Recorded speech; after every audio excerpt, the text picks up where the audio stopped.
That is a good reminder. Um, so before we get going with this session, which is talking about student rights and expectations, we wanted to preface it with just a understanding of what it is that we mean when we're using some of these terms.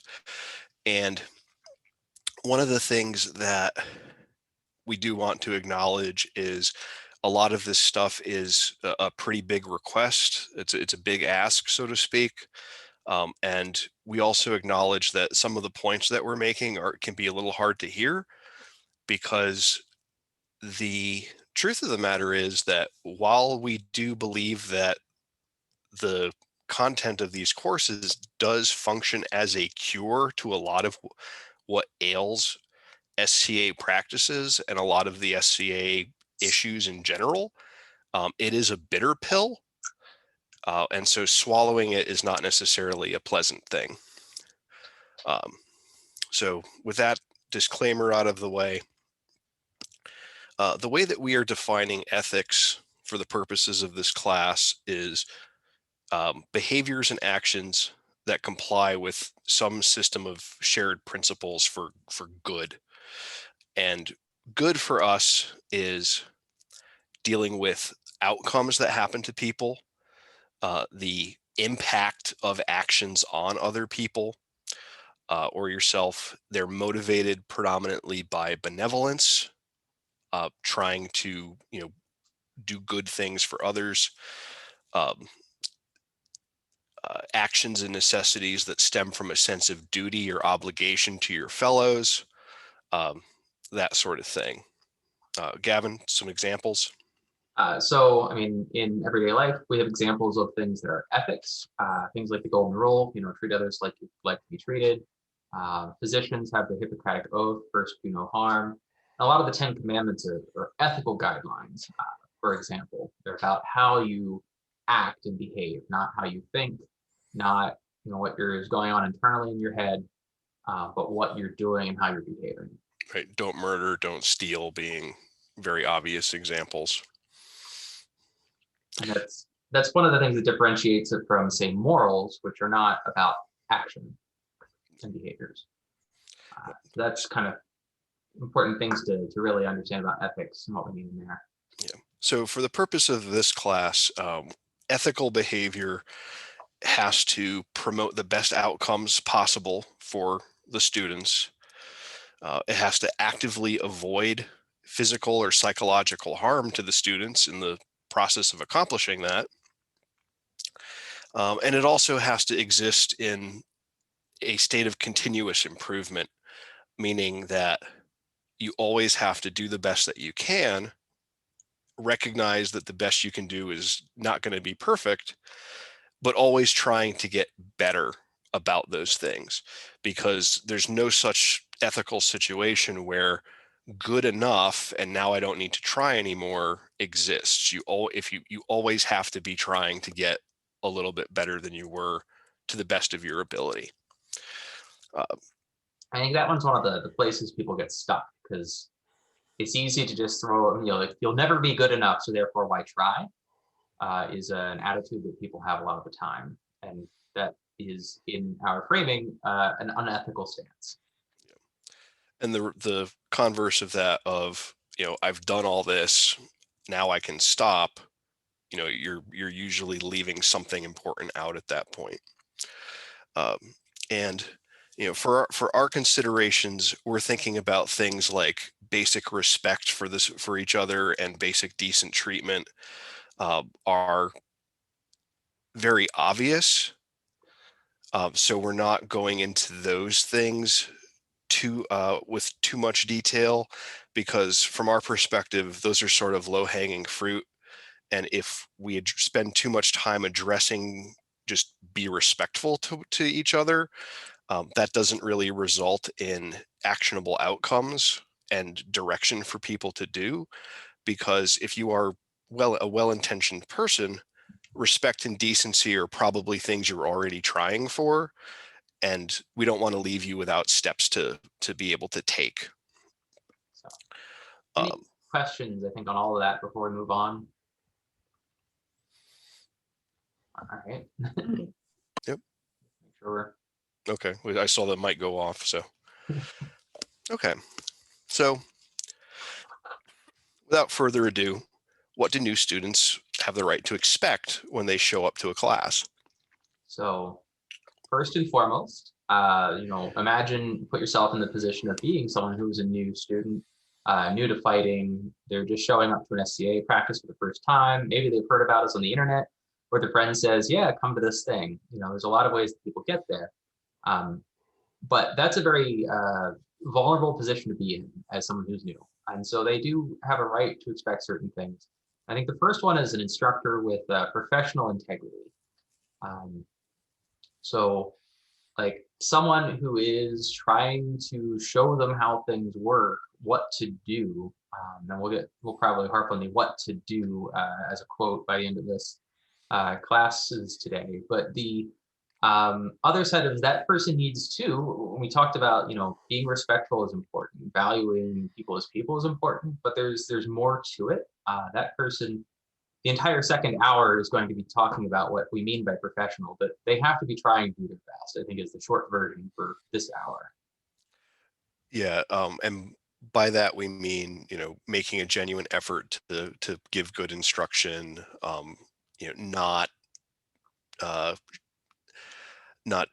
disproportionately favoring one student or another, having ulterior motives for why they're doing what they're doing, that sort of stuff. Think of the very best teacher you ever had. We want someone more like that and less like the very worst teacher you ever had. Do things the good Uh, way. yeah, do things the good way is a pretty safe bet.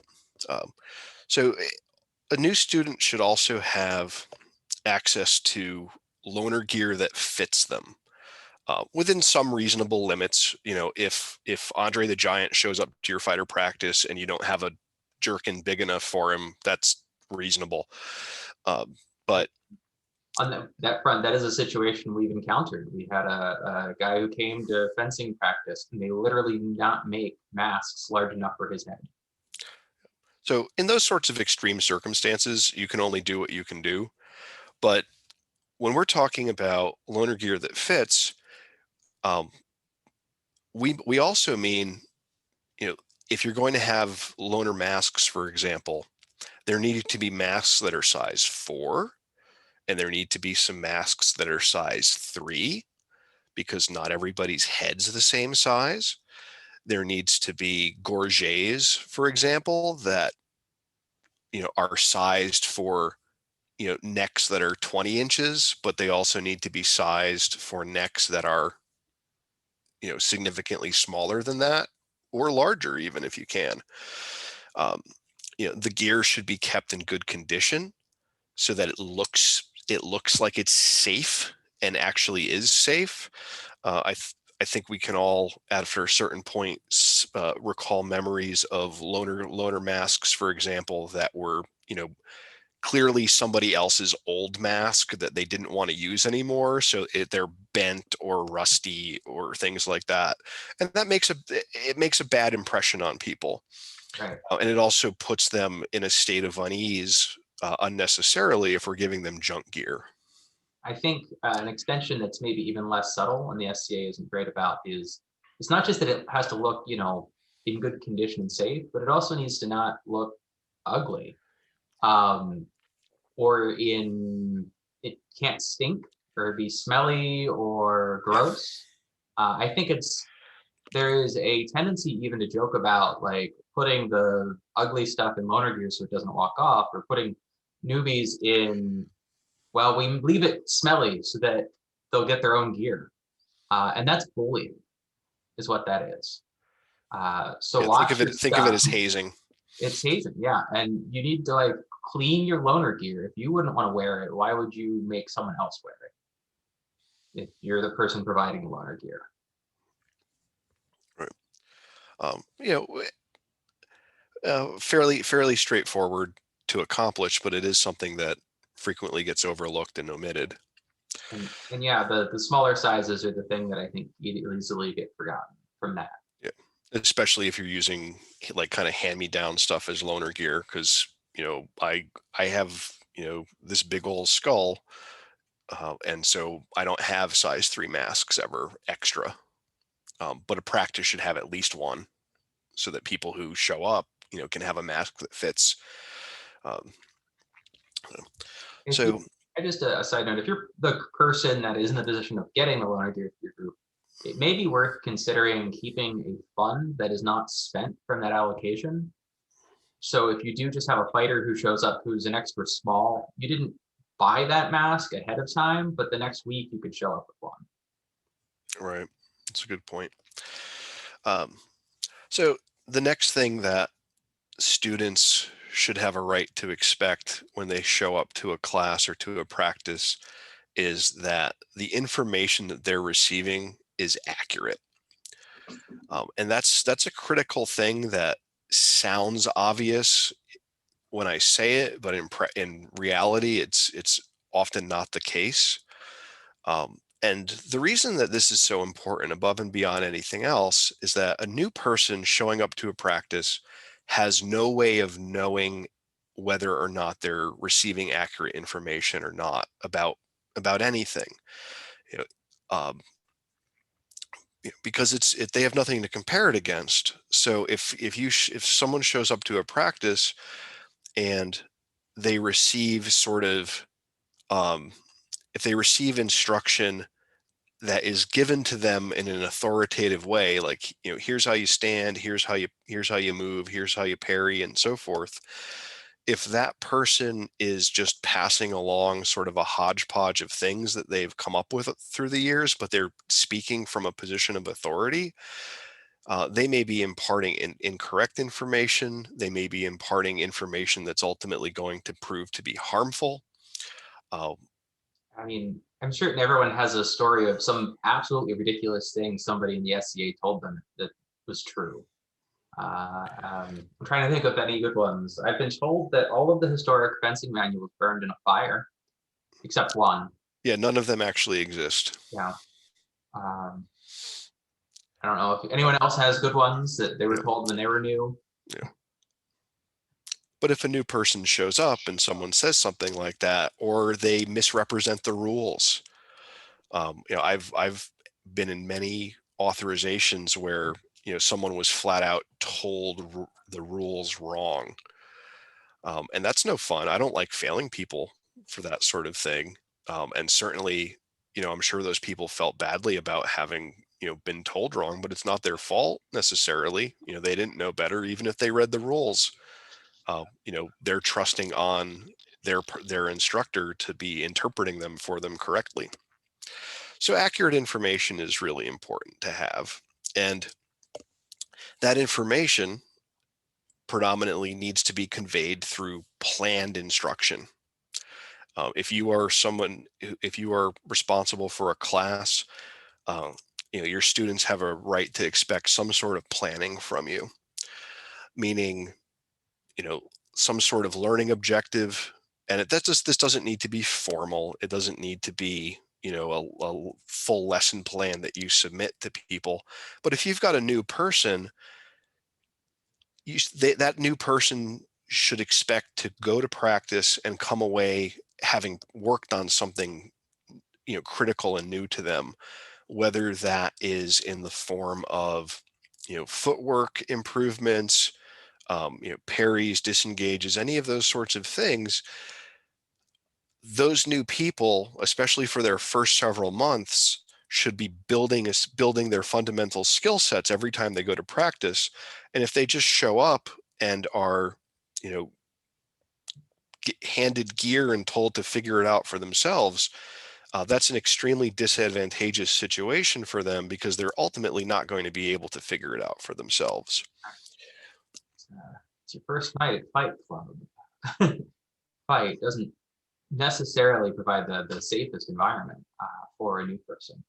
And I think it's also worth really, again, driving home that these like plans and learning objectives can be relatively informal. You know, if I have a newcomer and I'm going to work with them, there are things like, how do they hold the sword? What is footwork? How do you do it? How do you extend your weapon? How do you perform a lunge? And that's just canned. It's the lesson that every newcomer gets if you're working with them. But that instruction has learning objectives. At the end of it, they will be able to X. Um, and the second part here, we have it's really important to have a vision of what's correct so that it's aspirational and to try to communicate that too.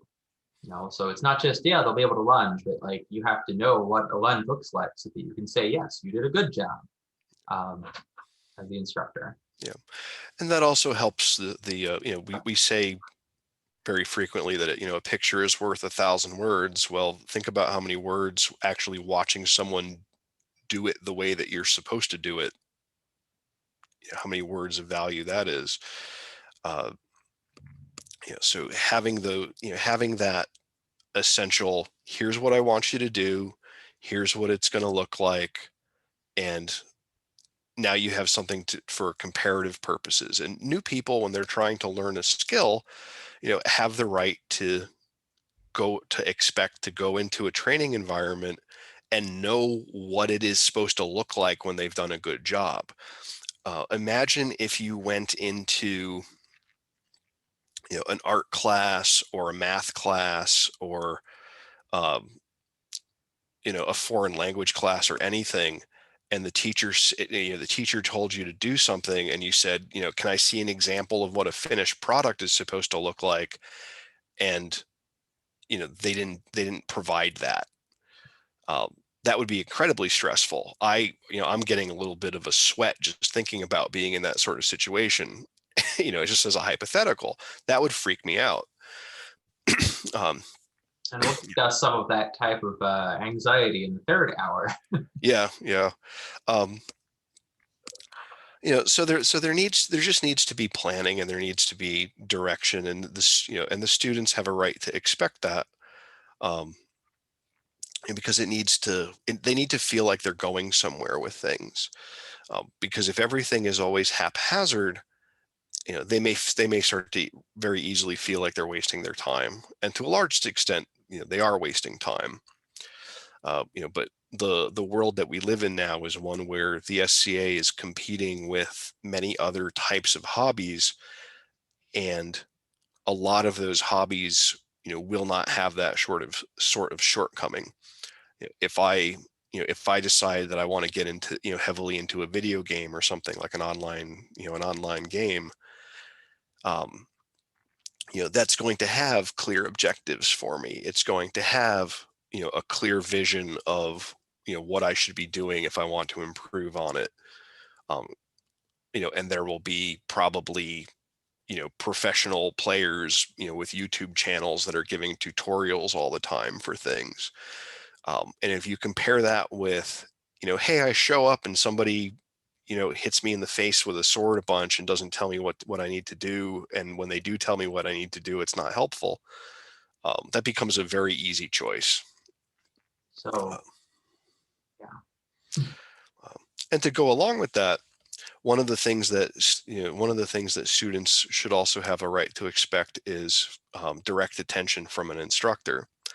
And that's an as able sort of thing, because we recognize, of course, that time is a finite resource that nobody gets extra of. You have what you have, and that's it. um, and we recognize that the instructors in an SCA environment are all volunteers. Nobody's typically being paid for their services or anything like that.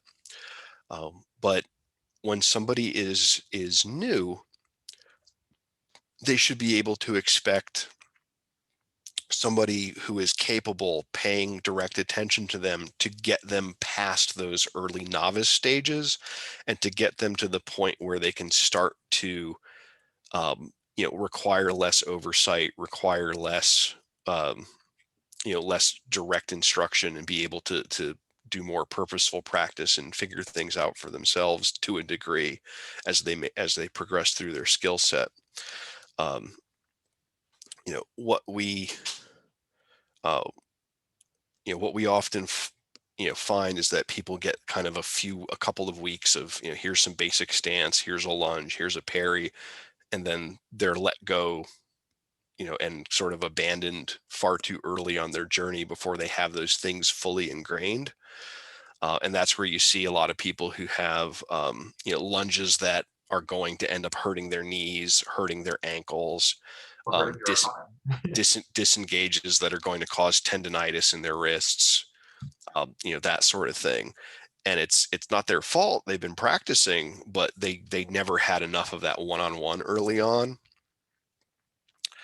to be able to practice in a way that is correct and useful. And that one-on-one attention, that direct attention, even you can be doing a group drill. Let's say you line up the entire practice and have them do footwork, but you can't just let everybody do in advance how they're doing it. You need to provide feedback and correction to people as individuals. Like if they do it wrong, you need to correct them so they can learn. If you just say, yep, advance and everything's honky dory, advance, retreat, pass, back, I don't know, and then don't fix anything as the instructor, like what's the point? You know, yeah, feedback is critical, and it needs to be positive and positively worded, ideally. So students, when they go to a practice, they should expect to get feedback on what they're doing, and it should be positive and positively worded. And by positively worded, I mean, if I tell you not to do X, whatever that might be, there's a whole rest of an alphabet that you still have to choose from. If I say I need you to do Y, now you've got one letter, one thing to focus on, and you don't have to worry about all these other different options. So narrowing that down allows people to focus, allows people to have a better experience, because they know there's no uncertainty, and there's no um, there's no further opportunity to just pick a different thing but have that also be wrong. Right. If you're told what to do and you know what to do and you know what it looks like, then you can do it and at least practice it confidently and have some way of looking at what you're doing versus what you're trying to do, and be able to make those sort of self-evaluative corrections over time. I think a good an example for this one is, if I told you uh, don't move your feet first, that leaves a lot of body parts to move first. If I tell you to extend your arm first, or I mean, that at least tells you which thing to actually move first. Now, you might move the wrong body part second, but then we can, work through that. But okay, don't move your feet first, but I'll throw my hip forward. That'll totally solve the problem. Is helpful, because again, newcomers don't know what they don't know. Not Right. don't know what they don't know. Right. And so along those lines, and this is something that this is something that can always be enhanced and tweaked and so forth. But students should also expect that if they follow the directions that they're given, that they will attain the outcome that's expected. The directions should work fundamentally. And this gets back into that, positively worded feedback of what to do rather than what not to do, those sorts of things. And this instruction should be something that fits everybody in the room, regardless of body type. For example, if you're a student and you go to a class, you know, you should be able to have the expectation that what the instructor tells you as a person who is 5'3" is going to be effective for you, and it's going to be effective for someone who's 5'10" and someone who's 6'3". If you show up to something at 5'3" and all of the information that you're being given only really applies to the 6'3" person in the room, now you're essentially being left out, and you might as well not be talked to at all. It's a complete waste of time. And even though you're being taught, you're also being excluded from the learning process. I think it's also worth underlining the idea that these are directions, not outcomes that you're telling people.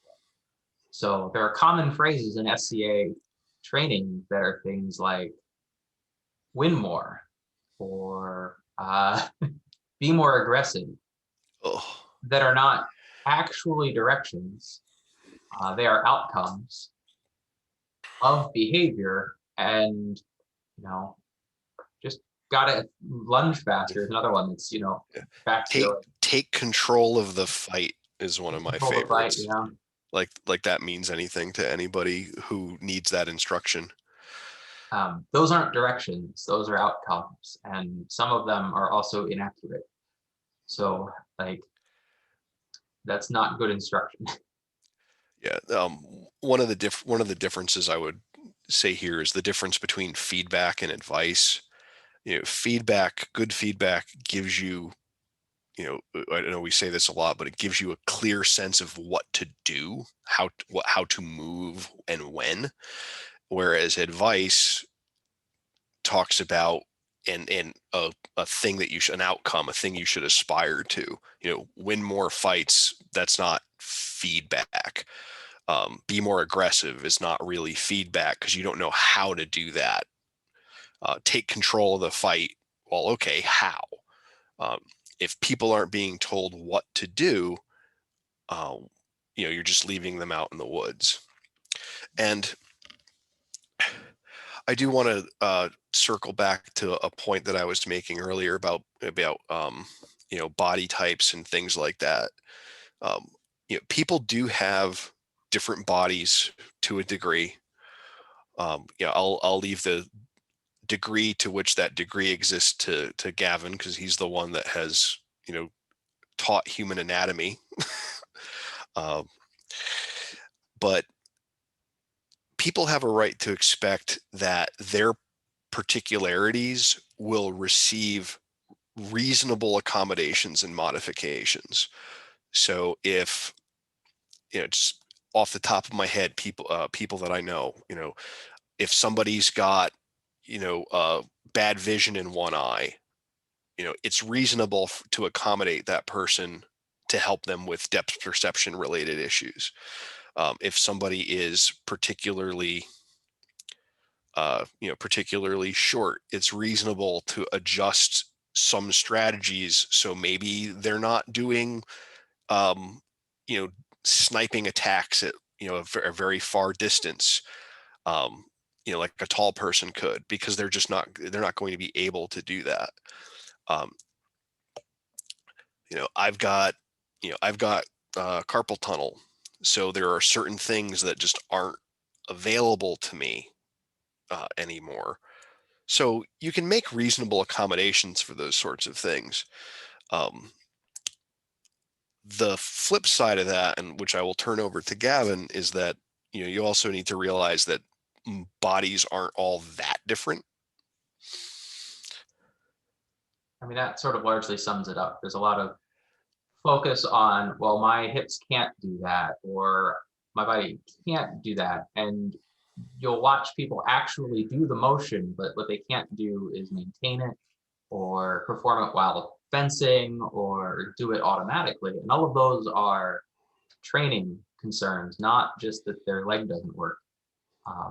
One of the big ones, I see is like the thigh lining up with the knee. So a lot of people have what's called valgus knees. When they come into fencing guard, their knee point and thigh points inwards. And you can get them to rotate their hip to open that up. It just collapses back in as soon as they start doing anything. And that is something I've heard constantly, people saying, well, my leg can't do that. And it really is you just have to train to do it. Another one is just flexibility, strength training, like getting your hips to open up to sit the stance fully is a matter of building flexibility. You may not be able to do it today, but your hips aren't magically shaped different than other human beings, right? So there is for the most part, there are body differences that do matter, but those are going to be pathological, not just normal variation. Um, And a lot of the time it's just, you can't do it yet. And then you have to actually train to do it, which is why we practice things and learn skills, right? And by pathological differences, you mean like if I had my hand bitten off by a shark, now I clearly can't, Yeah. I can't use that anymore, for example. Um, Yeah. things that are more extreme like that. Um, you know, not like not like flexibility or or etc.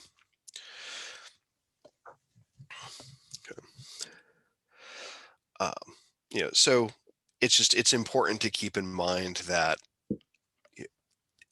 for the vast majority of people, in the vast majority of cases, the musculoskeletal system is going to be mostly the same, and things are going to apply, very much the majority of the time to everybody, and they require tweaking, but the fundamental and underlying structures, are not that different from person to person.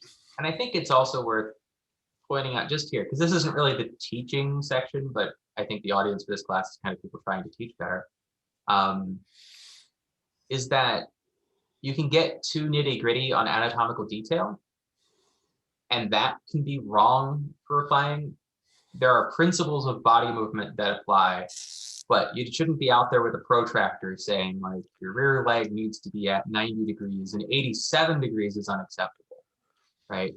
Um, it's body parts aligning with other body parts are generally the principle, and people's skeletons without having like weird bends or missing bits can do that.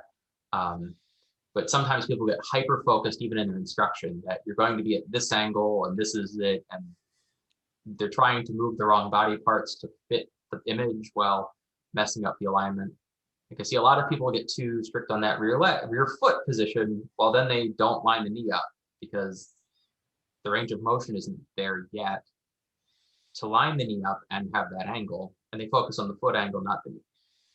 Right. So Yeah. And then the person is uncomfortable and they risk injury and things don't work and they get frustrated and so on down the line. you have to Uh, also cover all this with correct principles too. so there's a lot of knowledge base that goes into it, but it's those resources are out there for that sort of thing. I mean, they are. I think Um, kind of brings us to, I think, to our last bit of what students have a right to expect. And, you guys in the audience have other things you think we'll talk about in a second. yeah, please But do. this is inclusion and post-practice social activities. So one of the big things that I think I've seen the most successful SCA groups, SCA practices do is go to dinner afterwards. Um, the Yeah, you have a new person and they come in practice and we do some swords fighting and then we do some things and then we talk about what the SCA is, and then you need to invite them to socialize because we are a social organization.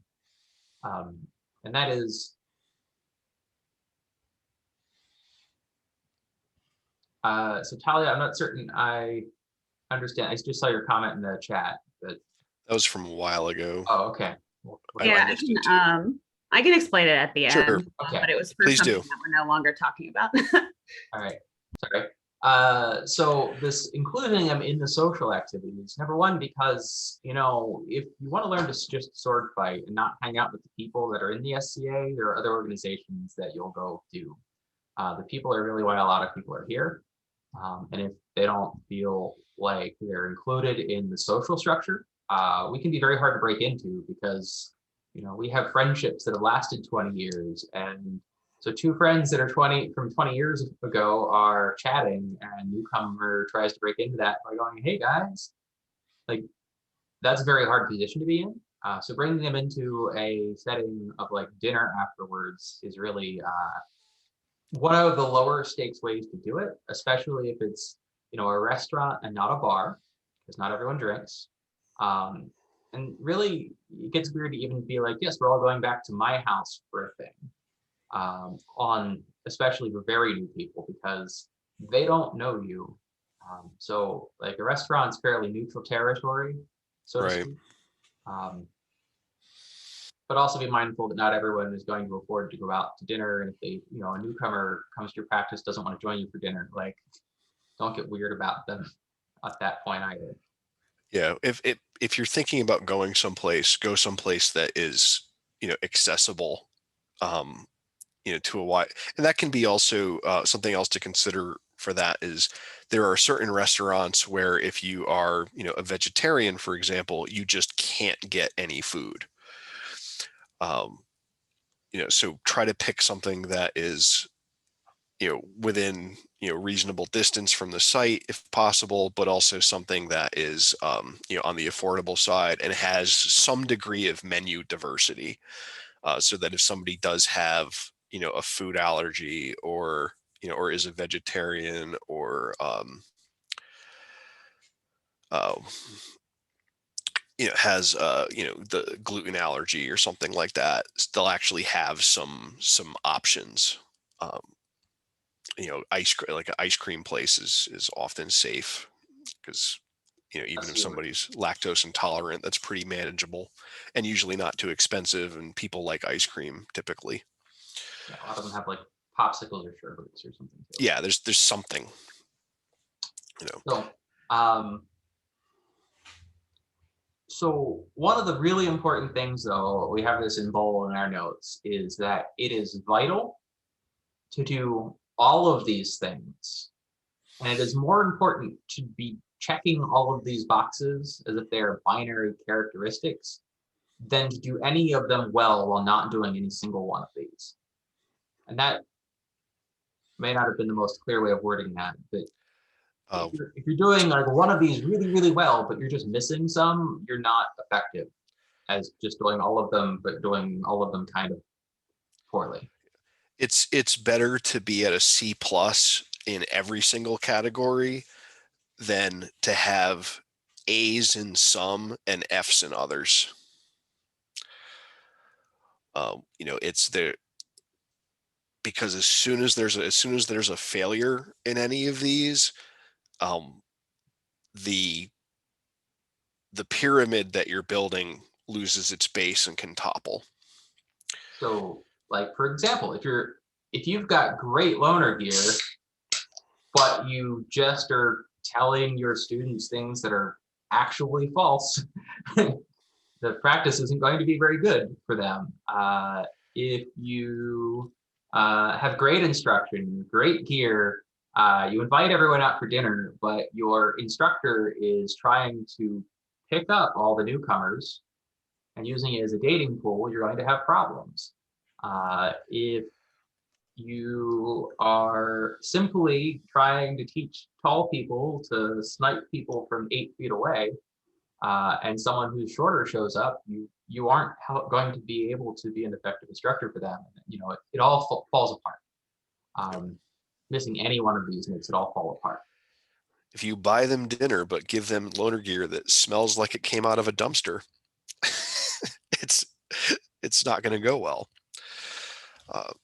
So all of these things have to happen, and none of them are ever going to be perfect, and that's okay. But they all have to happen, and they all have to happen in such a way where the next step for each of them is how do we make it a little bit better. It doesn't have to be tremendously better because the asymptote is real, and eventually you get to a point where large leaps forward are increasingly difficult to do. Loaner gear is a good example of that. Like, let's say you somehow reached a point where you had essentially unlimited funding for loaner gear. Well, once the loaner gear is as good as it can get, you can't do better than that. Um, but you still have to maintain it. You still have to keep track of it. You still have to have it available. So there's always something to pay attention to in an ongoing sense. So, Talia, you had that comment from earlier. Yeah.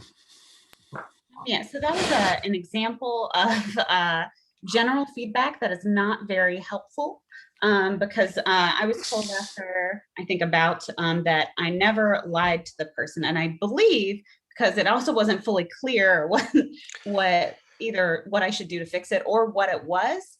I believe it was either I never fainted or I always fully committed to my first intention. I think it had to be either of those two. So Yeah, that's not very actionable advice.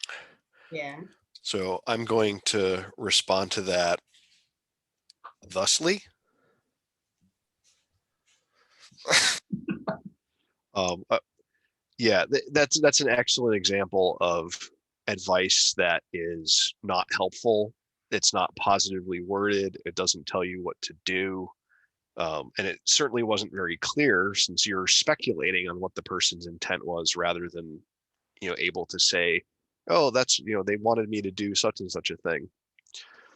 So the next time somebody says lie to me as advice, I would suggest just responding with, that was very helpful.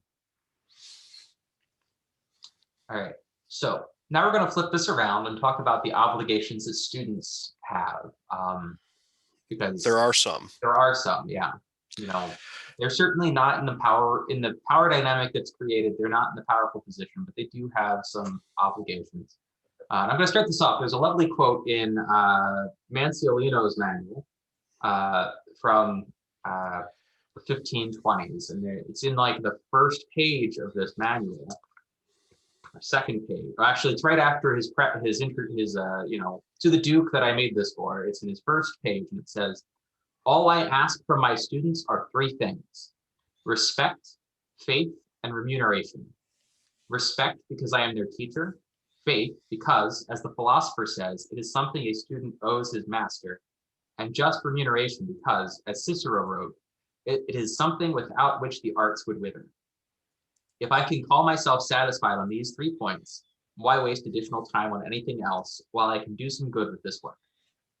So to work through these, the first one is respect, right? So you're, as a student showing up and someone to some group that is putting on a thing, you're theoretically getting some value.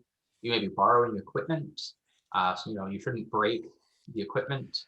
You shouldn't like pick at the seams of the fencing jacket people loaned you, or just snap the sword over a knee because you got angry.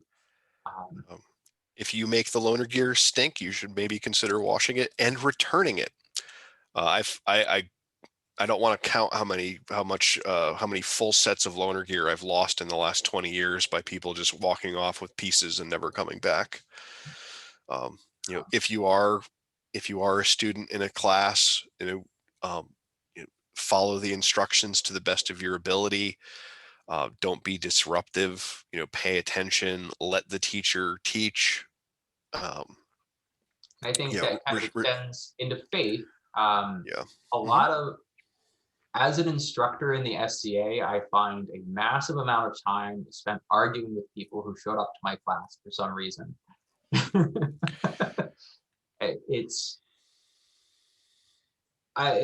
If you have someone that's, if you're a student coming to a fencing practice and someone's trying to teach you to lunge, they shouldn't need to explain a full thesis on why the lunge works that way to you. Like chill, do the instruction, follow what's being taught.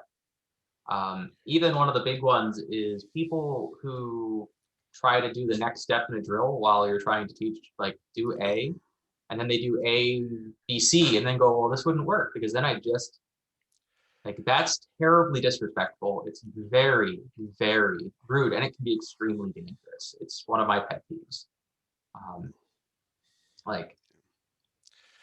We're playing with swords. If you do more than you're supposed to, and you suddenly stick one through your buddy. And more often than not, if you just did this, then I would do this, this, and this is usually not connected to reality either. So it's doubly damaging because it's often not even presenting a realistic next step in the chain. And then I think that third point, remuneration. So SCA instruction is generally free. Your instructors are using their free time, they're using their leisure time. If you're at an event, like they're on vacation and still coming out to teach you. So you do need to value that time and make the best of it. If you considered like what Olympic style fencing, FA or foil or saber, 20-minute lesson costs 50, $75 for 20 minutes. Yep. Yeah, if you go to a modern fencing sal and want direct one-on-one instruction, 20 minutes is usually between 35 and $65, depending on the place. Yeah, and Um, that's value that you're being given for free in the SCA a lot of the times. And this also, so like one, like obviously don't waste the instructor's time, but this also is that you need to respect that time and effort. Like if someone is going to spend an hour with you or 20 minutes showing you a drill and an exercise at a practice, like you as a student should go home and do the homework that you're assigned. Because if you come back the next week and you haven't made any, you didn't do it, that instructor is going to be trying to teach you the same thing they taught you last week. And then if you skip a week and you didn't do the homework, well, now you're back to square one, you're doing the same lesson. And this is where a lot of like, oh, we tried drilling in our practice, but like we never got anywhere, it breaks down because you do the drill at practice. There's a saying from Guy Windsor that is, you never learn anything the first time you do a drill. So then you don't do your homework, then you skip a week, and then 2 weeks later, we're back to the first time you did the drill. So you do need to like be consistent, do the homework, so that you can make progress, because otherwise your unwillingness to do the work to make progress means that why should that instructor be spending time to try to drag you kicking and screaming into fencing better?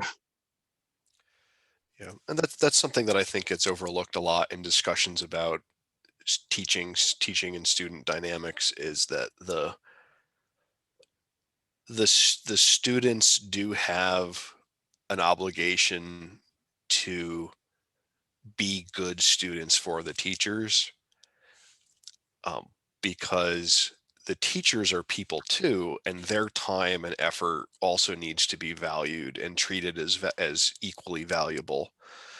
Um, because they're not, it's not a customer consumer services sort of situation. It's a volunteer donating their time to you as the student, for no compensation. So at the very least, they deserve to have the satisfaction of, a cooperative partner. And I mean, and that's the last line of the Manzolino quote, right? If I can call myself satisfied on these 3 points, why waste additional time on anything else when I can do some good with this work? That's his, like, why do teachers teach? Because it's for the good of the art or the community or the thing that you're doing. And so as long as, it's a give and take. Obviously a power dynamic that's not equal, but it's a give and take. Yeah, it's a student teacher relationship. So I think that brings us to about the last 5 or so minutes. So if you guys have any questions or things you would like us to expand on, or discuss? I have a question about a specific situation that came up at my practice recently, which was a student came in asking for instruction in dysprasia, and there's no one at the practice that knows anything about dysprasia. Mm. And I showed him, because I've taken a couple of classes, but I don't know more than like kind of the basic stance in general, kind of theory of the circle. So I showed him that, but it would be irresponsible of me to attempt to teach him anything more because I don't have Sure. that knowledge base. So how do you, if someone comes in kind of looking for a specific type of instruction that you don't offer, how do you go about finding a good resource to point him to, that other than maybe just like YouTube channels? Yeah, certainly you can point them to books and YouTube. If in the SCA structure, at least, we sort of have, regions in kingdoms where there might be someone who does that thing, right? So you could try to link them up with that resource at an event, or either that or through electronic communication. the being in the position I am with historic martial arts, my answer would be to go get the book and work through it with them. But that's not obviously not going to be an option for someone who is more, beginner or intermediate trying to teach their practice on the face of it either. Yeah, I mean, sometimes the resources aren't where you would want them to be or as available as you would want them to be. And in that particular sort of circumstance, like I'm certainly not a dysprasia person, but I do know people that study that. So I would have the ability to make those sort of connections. Um, I think if I were not in that sort of situation and somebody came to me and said, hey, I want to learn dysprasia, and I had some degree of familiarity with it. I think what you did was certainly the right thing to do, to say, hey, this is as much as I know. I don't really know more than that. Um, and I think there's an opportunity there to kind of put that person in a good direction and say, like, here are, like you were suggesting, here are some resources.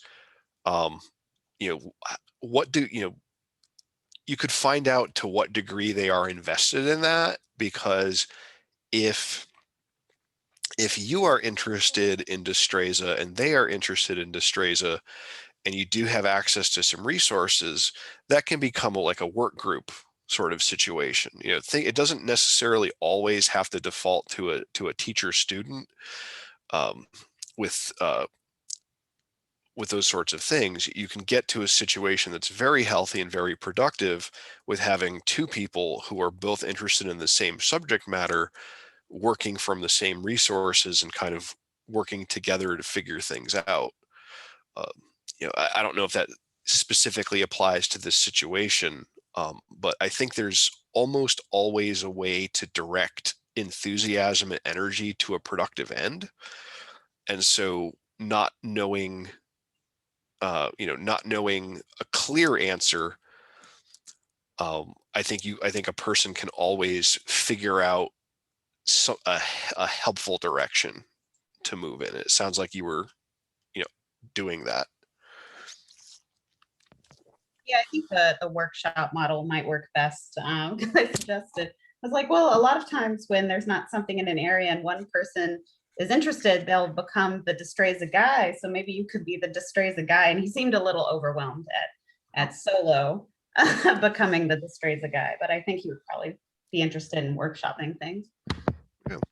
It two people interested in the same material makes a lot of the work way more easy.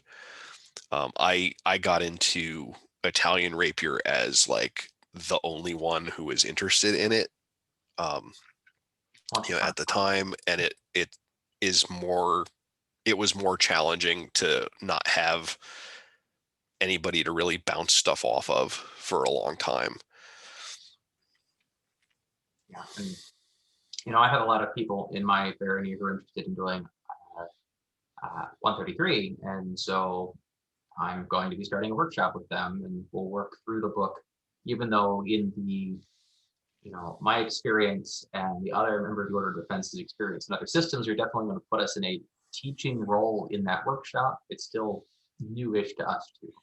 So there's a lot of ways that dynamic can still be instructional, but a workshop where you're all working through a particular manual. Any other questions on hour one? Or comments, thoughts? If not, I'm going to pause the recording for a few minutes while we collect people for hour two. All right. So during the break, we had a little discussion about accountability and responsibility. And that's actually an excellent point to make, and segues right into the beginning for this, which is talking about how to teach. If you are a person instructing a class, what do you need to actually do? In the first hour, we talked a lot about the students needing to be told what to do and how to do it, what it should look like. So we're doing that for the teachers as well. Some basic guidelines for an effective practice is, first and foremost, someone has to be in charge. Um, the notion of everyone's a chatelaine is true, but it also diffuses responsibility so much that what ends up often happening is no one is a chatelaine because no one is taking personal responsibility for doing that job, and no one is holding anyone else accountable for doing that job or not doing it. There's a lot of research into like crowds and when you have diffuse responsibility. Like, for example, you're in an accident or something, the more people around you, the less likely someone is going to call an ambulance. And the shadowing thing runs into the same thing. Everyone should be, nice to new people, respect them, try to find them good information. But like, there need to be people responsible for, actually taking them through introducing the stuff. And the same thing is true with our fencing practices. Someone needs to be leading them.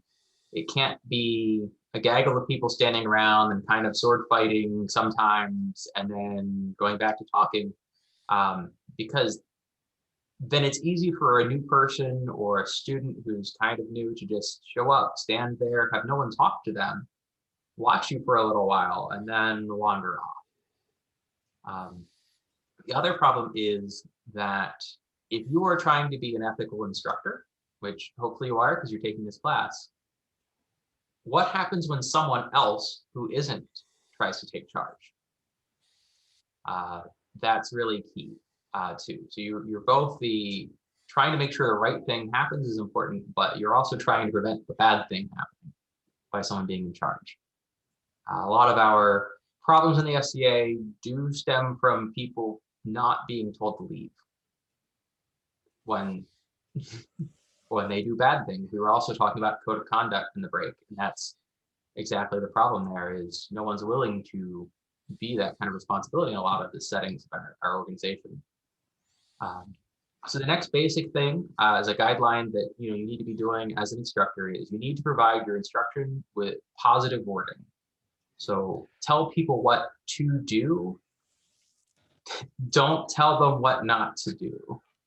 And I have to put a don't in that statement too, so it's kind of funny. But if I tell you don't move your legs first, that has a different meaning than extend your arm first. When I'm trying to say teach someone how to lunge, and the telling you to extend your arm is much clearer and actionable than don't do something.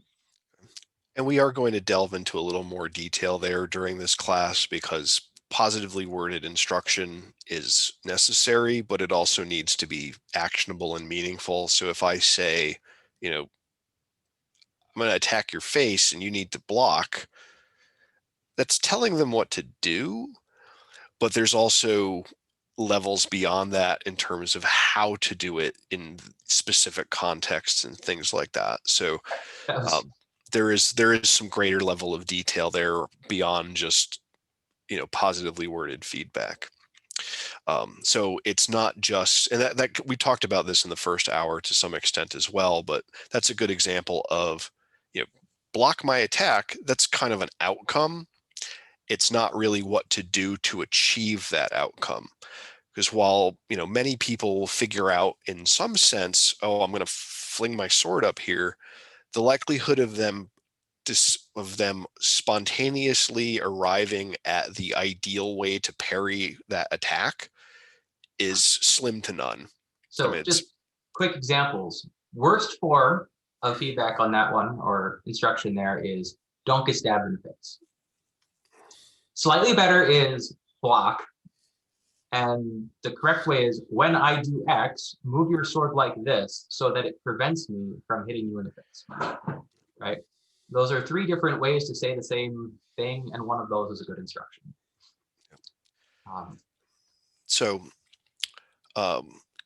In the second half of the class, we're going to talk about what we sort of call like it's essentially the correct way to teach, the correct way to structure lessons. But before we get to that, I want to talk a little bit about, I think it's a great quote, and I think it's something that really encapsulates teaching philosophy in a lot of ways, or how you want to get your um, how you want to get your environment to go. Um, and it's from Ralph Koster in his book A Theory of Fun, and it's a great book. It's Each page is like 2 or 3 sentences with a picture. It's really easy to get through in like an afternoon, but it's one of the most influential things I've read in terms of like my SCA melee scenario and tournament design, and a lot of other things. And he was one of the programmers for Ultima Online back in the day, so he's, suffice to say, he's got some real world experience in this. And he defines fun in his book as learning in a safe environment.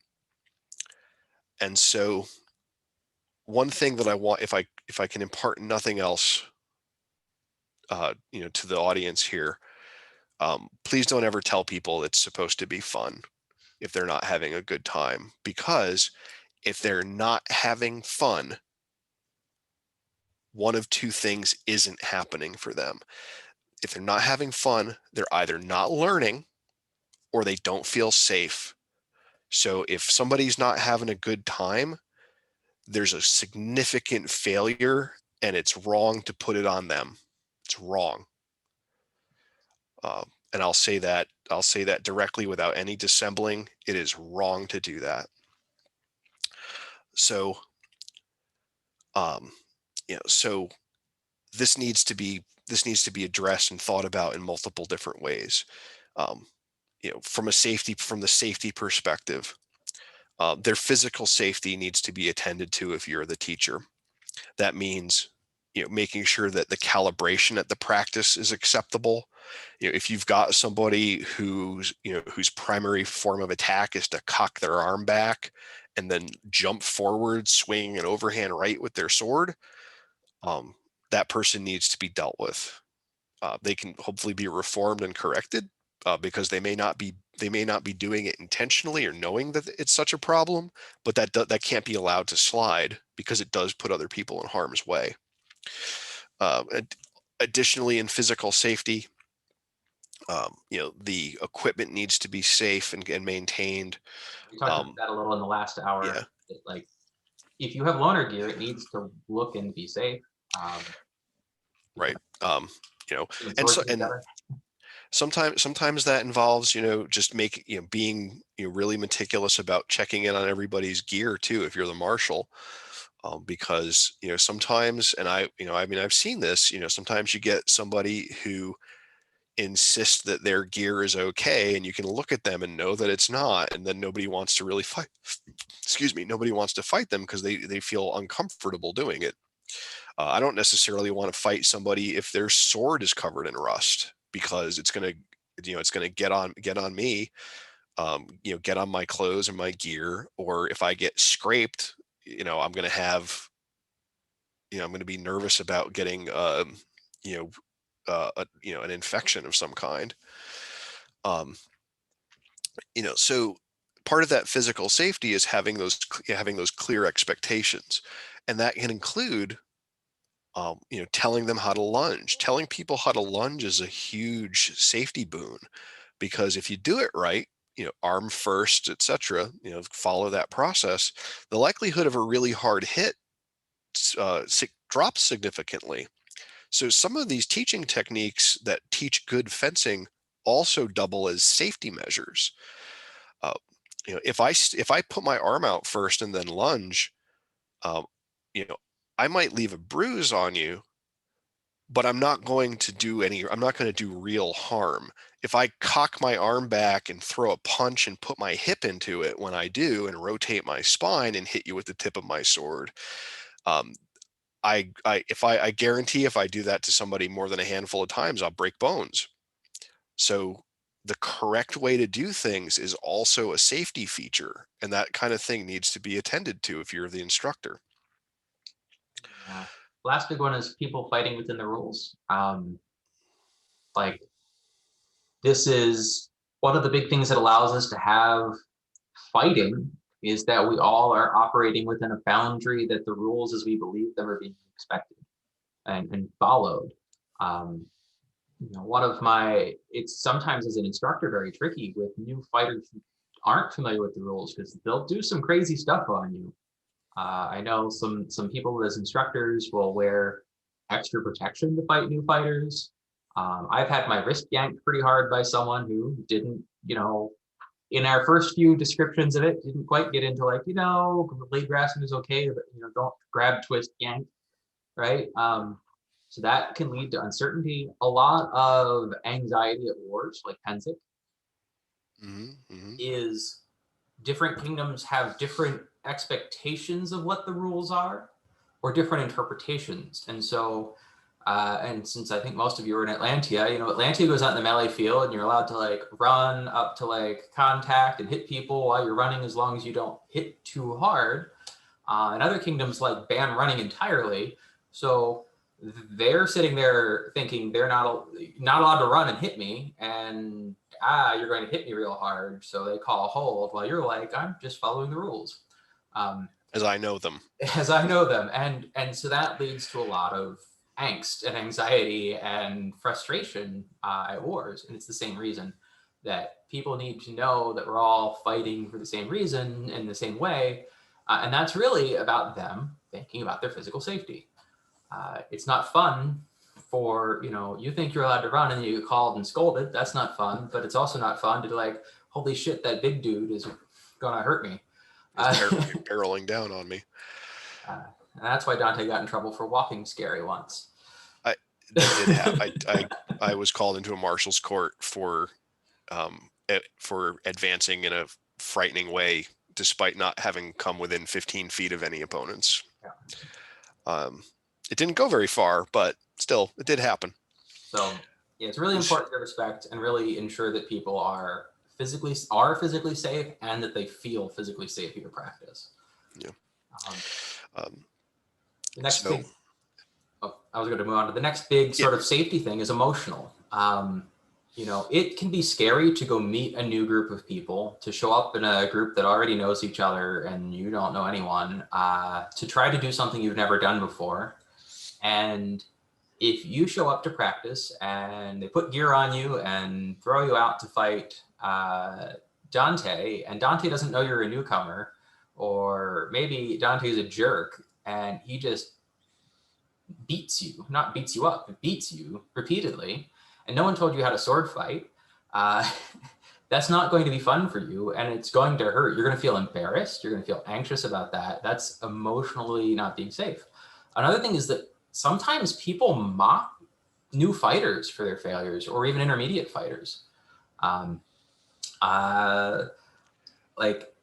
sometimes it seems like it's teasing, but it's actually mockery.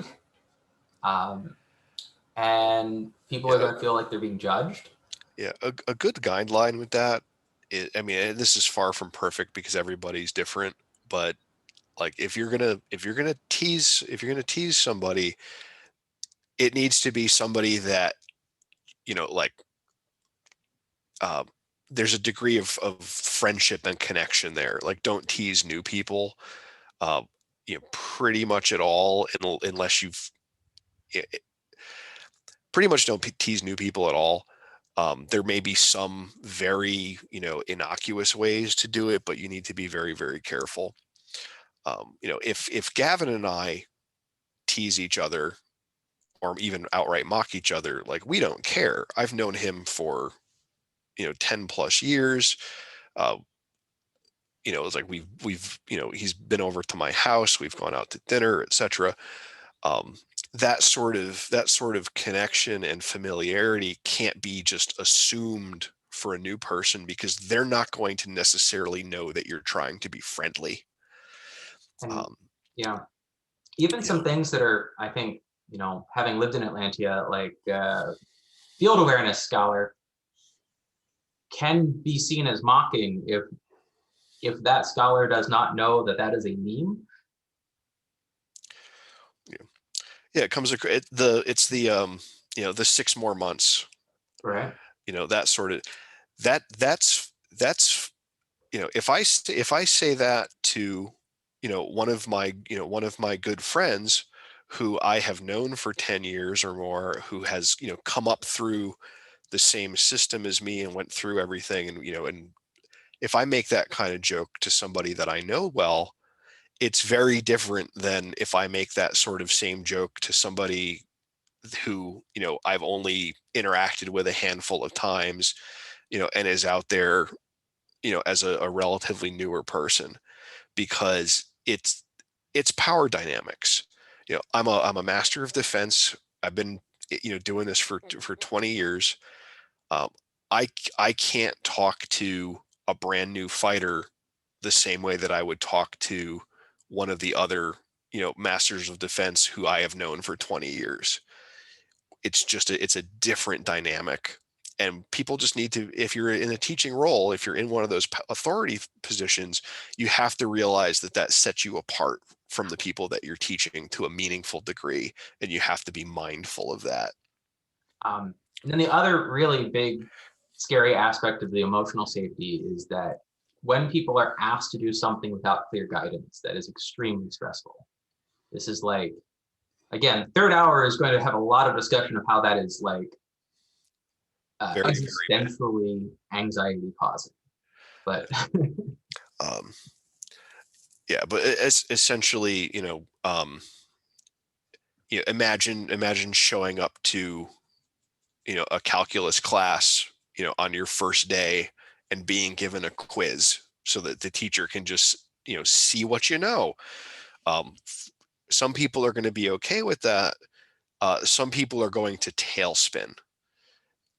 And so that sort of circumstance is better off if it just doesn't exist. yeah. And so the last kind of big category of safety I think needs to be discussed is the safety of gender or ethnic or racial or religious minorities at your practice. Um, the SCA is an organization made almost exclusively out of white people. Fighting is very male dominated, very middle class, Protestant dominated, in part because that's the demographics of the country and kind of where we are as an organization. But you do need to be very careful that your practice is free from harassment, that people are not saying bigoted things to people who show up.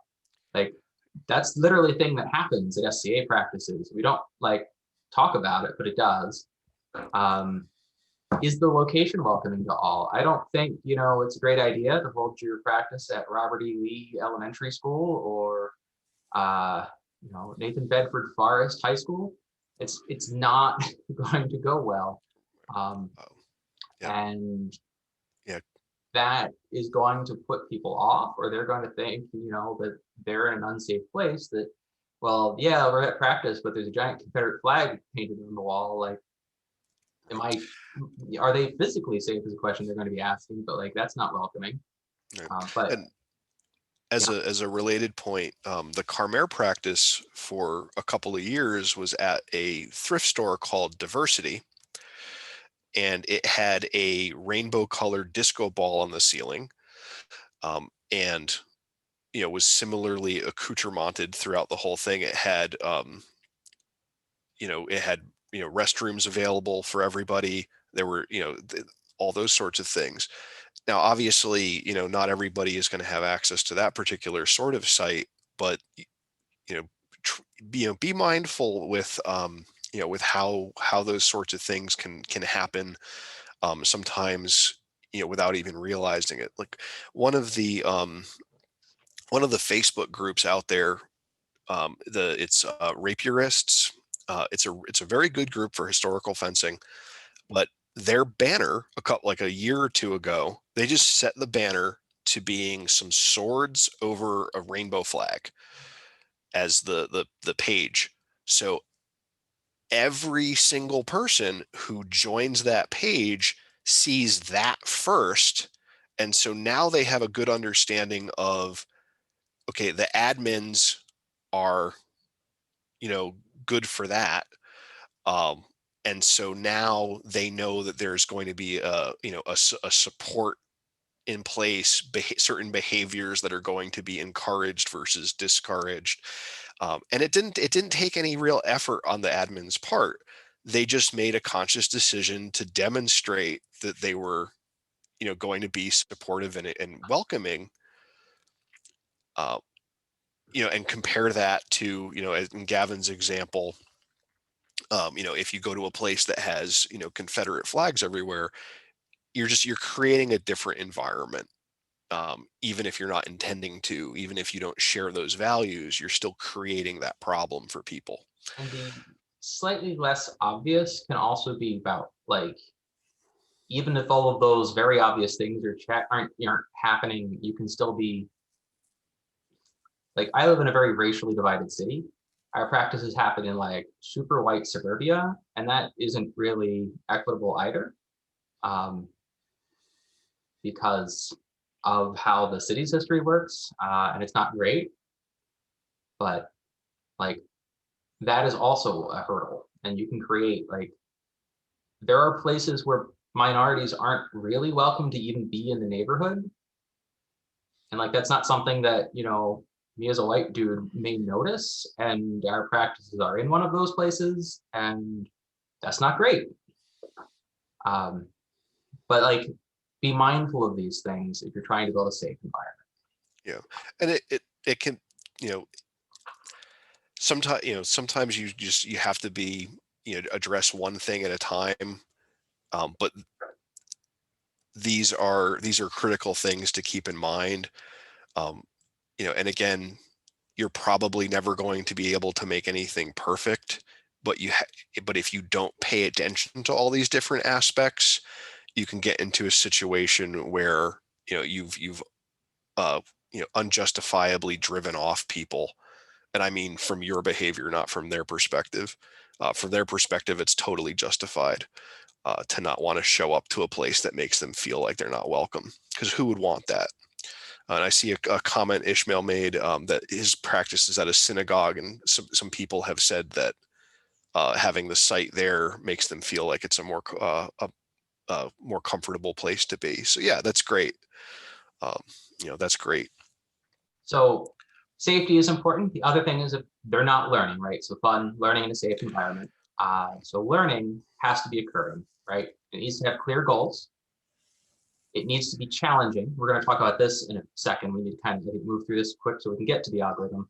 And as Dante mentioned at the beginning of this, the quote, "It's supposed to be fun," that people use to oppose actually doing things like drilling or structuring a practice, that is victim blaming, it's gaslighting, and it's abusive.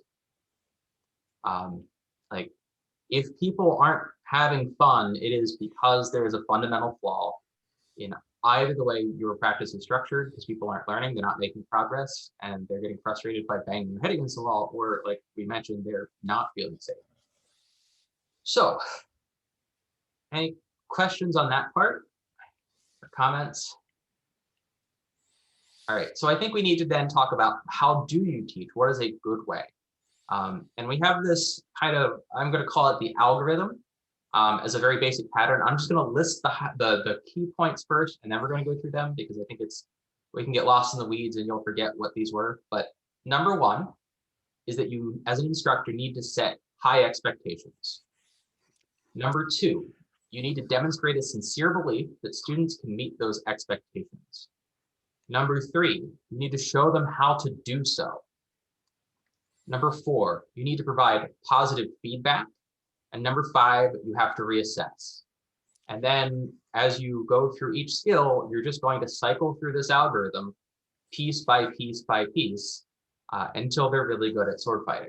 Yeah. Does that make sense to start with?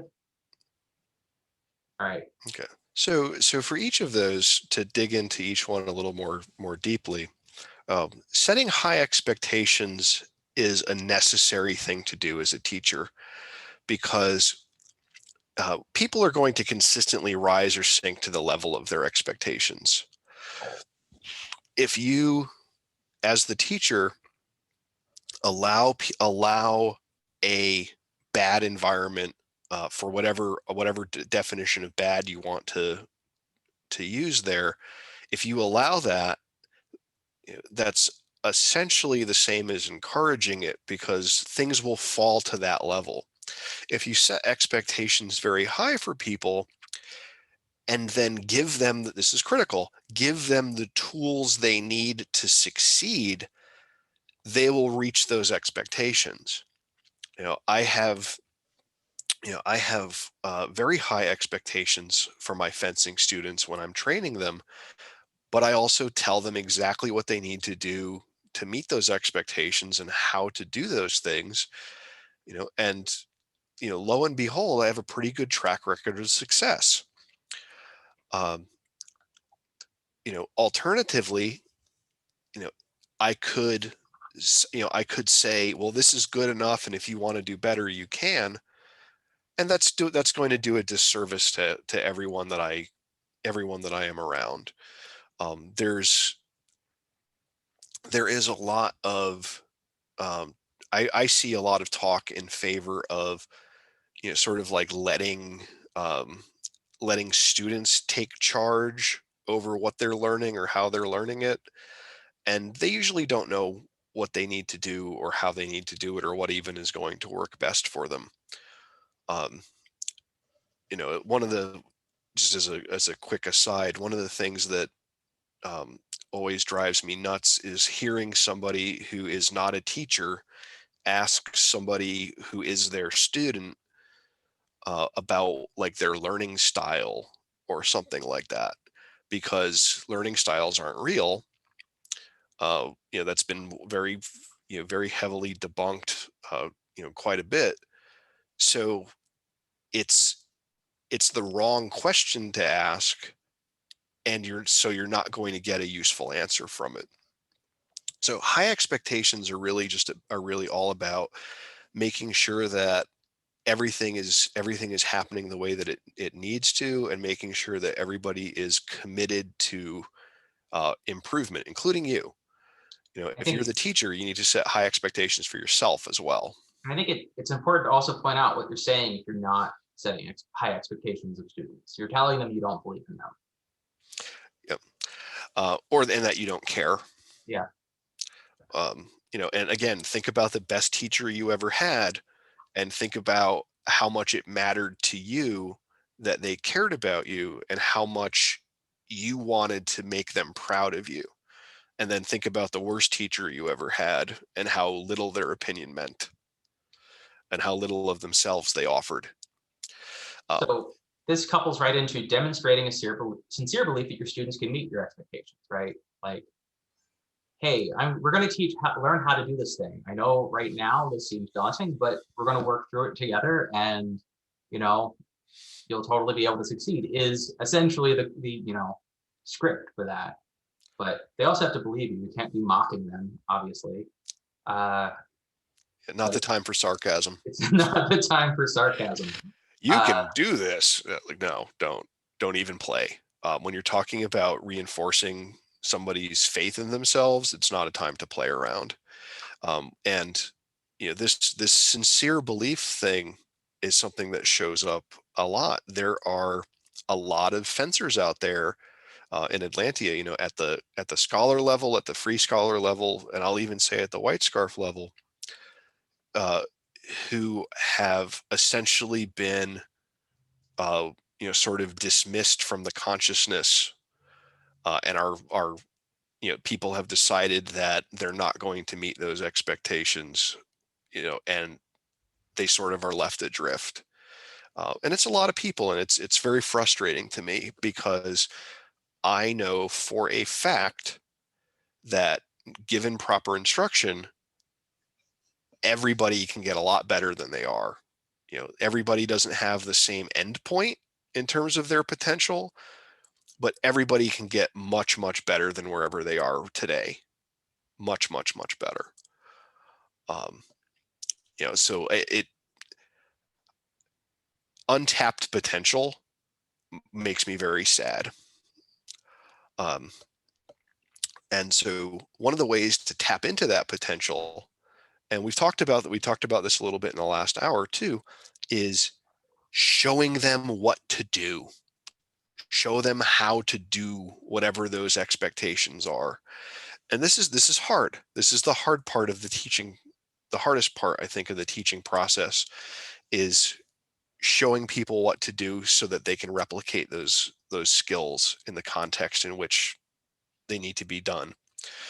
Um, so uh, many years ago, when I was still a classroom teacher, um,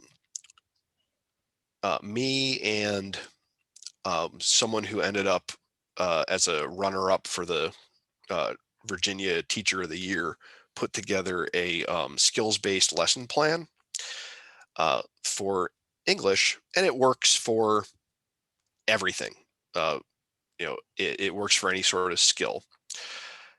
So if you are, and you don't have to necessarily do this out in a formal way, but just have it in your head while you're giving a lesson. There needs to be an objective. That objective ideally should be a sentence that involves some sort of verb, some sort of action verb. I like to use the student will, blah, blah, blah. The student will perform cavazione during the tempo of the opponent's find is an example of an objective. It's short, it's clear, and it tells what is expected as an outcome, not the opponent or the opponent. The student will understand parrying. Like, that's not as helpful. It's better than nothing, but understand, what does that mean? What does it look like? Now, if I say my student will parry in quarta on the inside against a single intention attack in terza, that's very clear, and it tells me exactly what I'm trying to accomplish, and it tells them exactly what they should be trying to accomplish. So after you explain the objective, you should also include the kind of introduce what it is and explain its purpose in context. So again, if I'm parrying to the inside in quarta, I'm going to explain, like, what is this for? Why are we doing it? If we're standing in guard, if we're taking an advance, like, what is the purpose of this? Because if you try to teach somebody something without including its context, or like, what is it for? You end up with the educational equivalent of somebody taking a picture of a part of a obscure machine at a weird angle, putting it on the internet and saying, who recognizes what this is? People aren't going to get anything from that. Your job as a teacher is to remove confusion, not generate additional lack of clarity.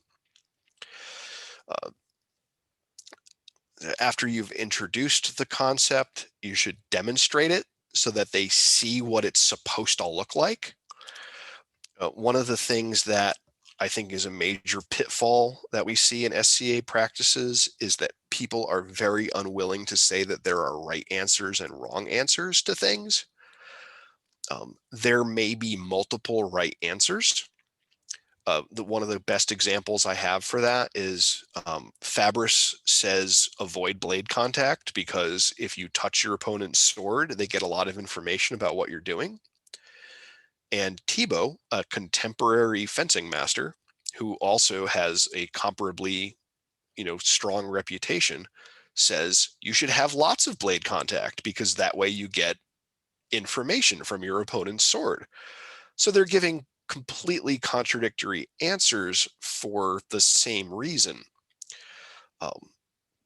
So there can be multiple right answers, but those answers fit within a coherent system that applies those answers to them.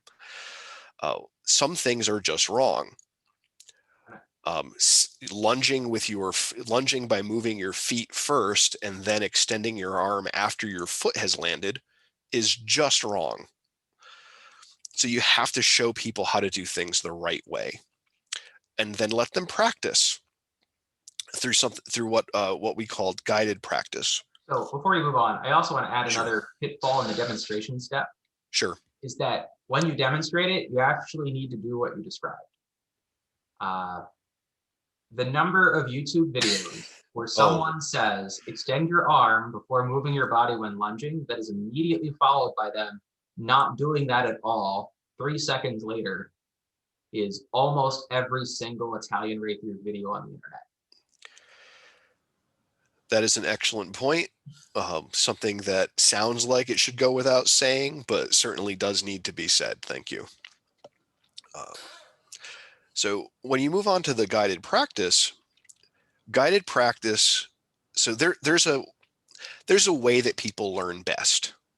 It's pretty well documented. It's pretty well understood. And so when you're setting people up to practice something, the way that they are going to learn it the best is that it needs to be challenging for them.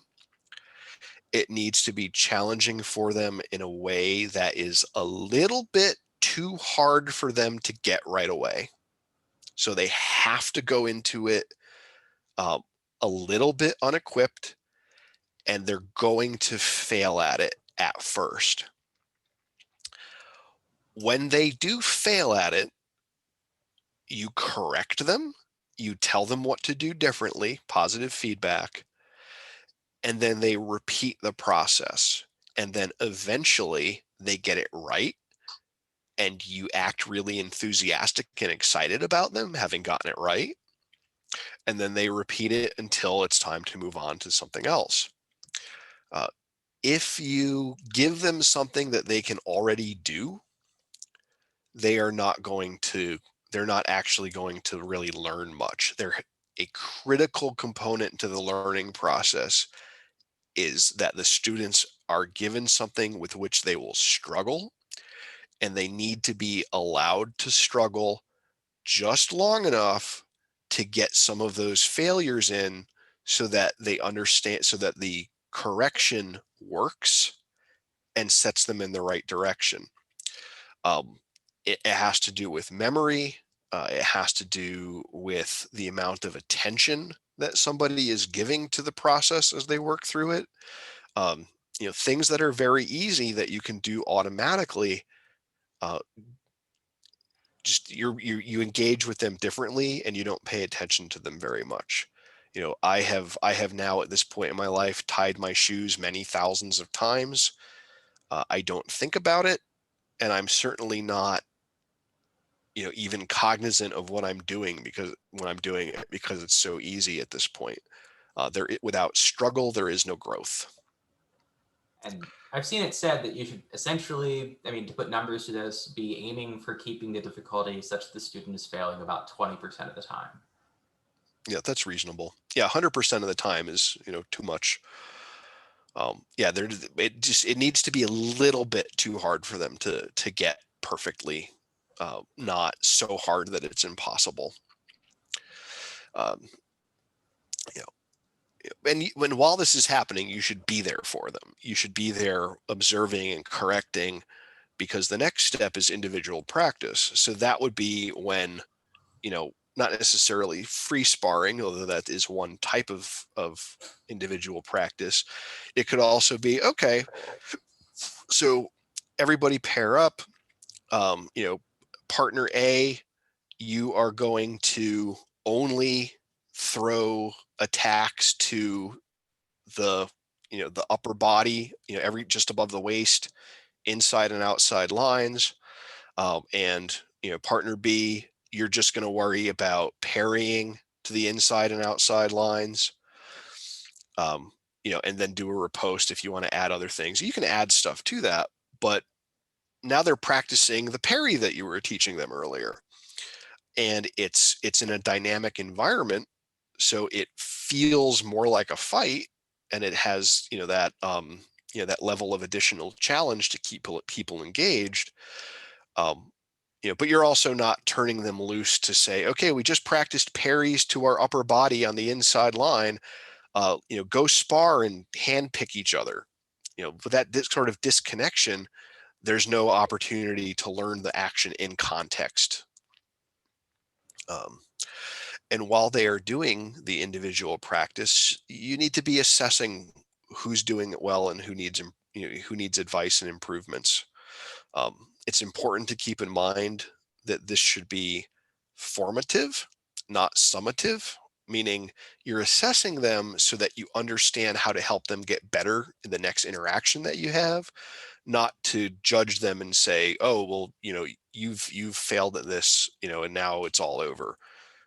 One of the really nice things about the SCA and even our tournaments is, while tournaments are sort of summative, there's always another one next week.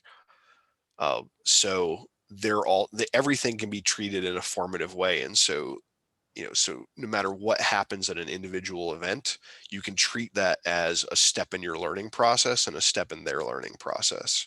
So in the And chat, Ishmael asked, would you yeah, recommend assigning sparring with an objective or separate sparring as it's one improvisational summative?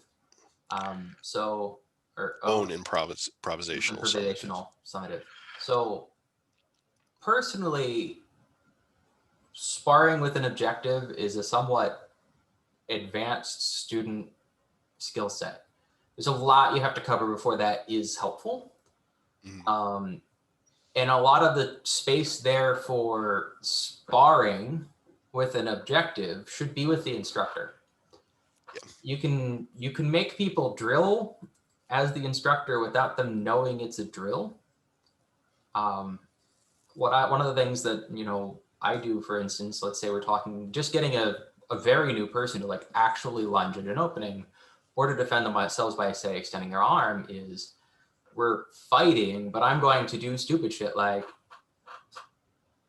right? And that's kind of obvious. And their whole goal is like, if I do this, just lunge. And if I thrust at you, extend to defend. That's a sparring game, but it's not free sparring. And that's going to be probably the first 3 years of training. If you're really trying to use sparring as a way of training someone, not just, hey, go out there and only lunge. Because you need a student who can do that and monitor doing that while they're sparring before that's helpful. And I would say that, yeah, sparring with an objective is definitely a higher end thing. Before you get to that point with somebody, um, I prefer to think of things in terms of antagonistic drills, as what I refer to them as. And people don't, as Gavin said, people don't always realize that they're in an antagonistic drill. But it more so than like, we're actually fighting, but I'm going to fight stupid to see if you can take advantage of stuff. An antagonistic drill might be, I am going to find your sword, and then I am going to extend my arm, and I am either going to, and then I want you to, if you think I am feinting, I want you to counterattack. If you think I am going to extend and then, do a cavazione, I want you to do a contra cavazione, or some combinations of that. And so you can make a decision tree that goes through a few different steps with someone, so they know, like, okay, I don't have to worry about somebody hitting me in the foot during this. But I also know that my instructor has shown me 3 blocks, 3 parries, and my instructor is going to attack me in one of those 3 ways. And I don't know which of the 3 it will be, but I know it won't be a 4th unprepared way.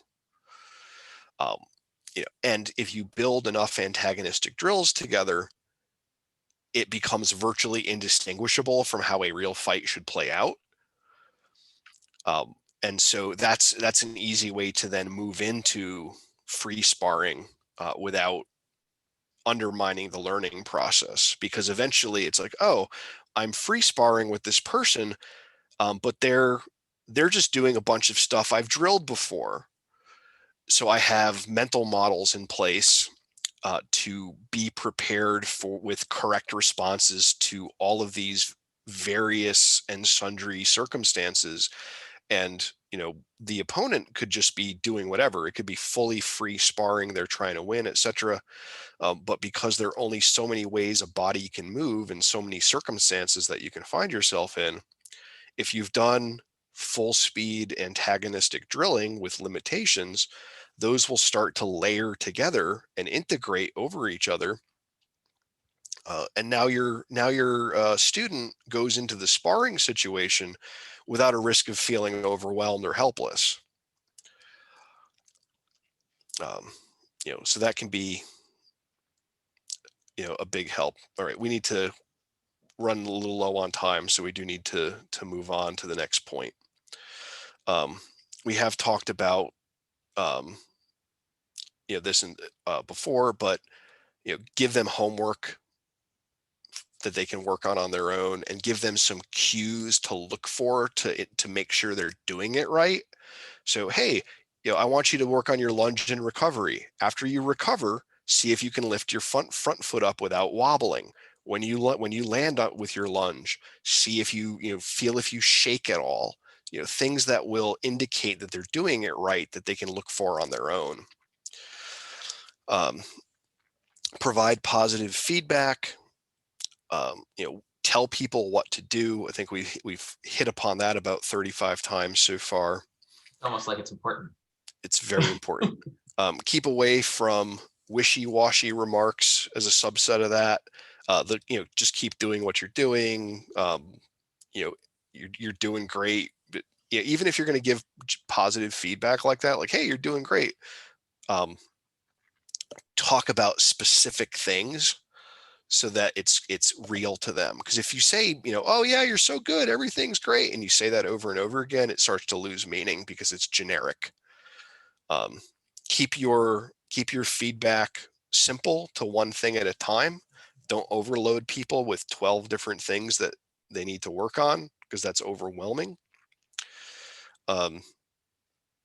We've talked about advice and being vague and generic being unhelpful. So be more aggressive doesn't tell people what to do or how to do it.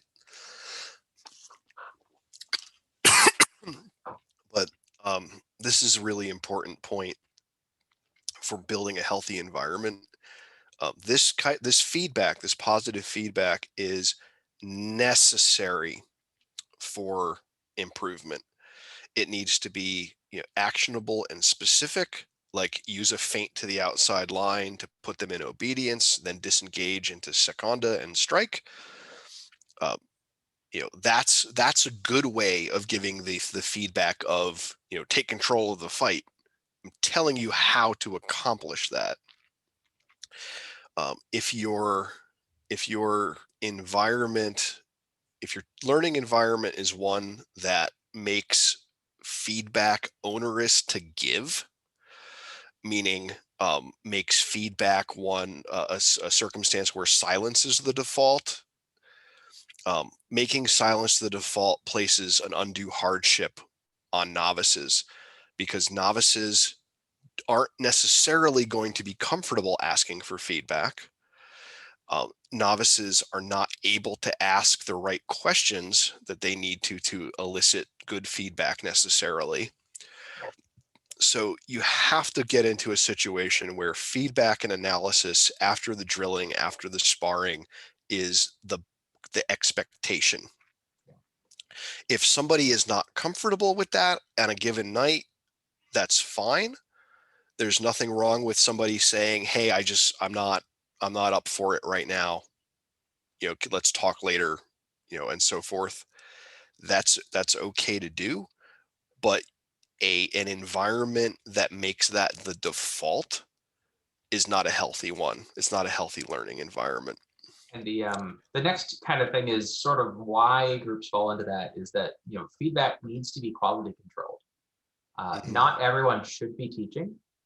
Certainly, if you don't know what you're doing, it's really hard for you to effectively teach how to do it, obviously. And people really need to not teach beyond their skill level, and they need to be honest with themselves and with students about their limitations.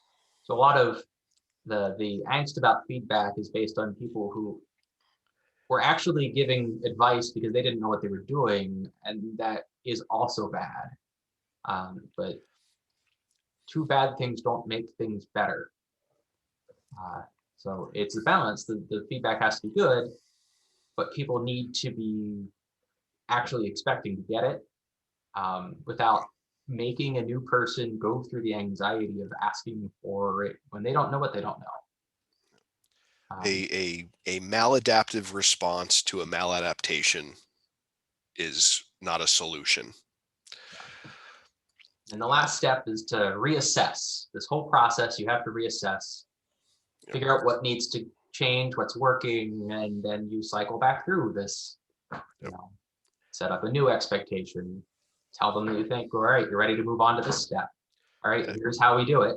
Here's going to be some difficult drills we do for it. You're doing this part well. Here's what you need to change. And all right, you got it. Now the next thing, right? And so it's a cycle. So I am going to pause the recording because it's about this, but we're going to be on here probably for a few minutes in case people have questions. Yeah. All right, now you go. Okay. So this class is about the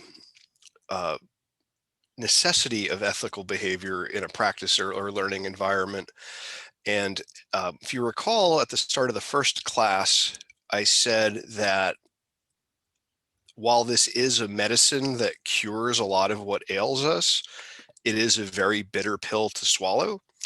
And so here to convey most of the information about just how bitter a pill it is and what the effects of the disease really are, I'm going to turn it over to Gavin, who is going to share with us his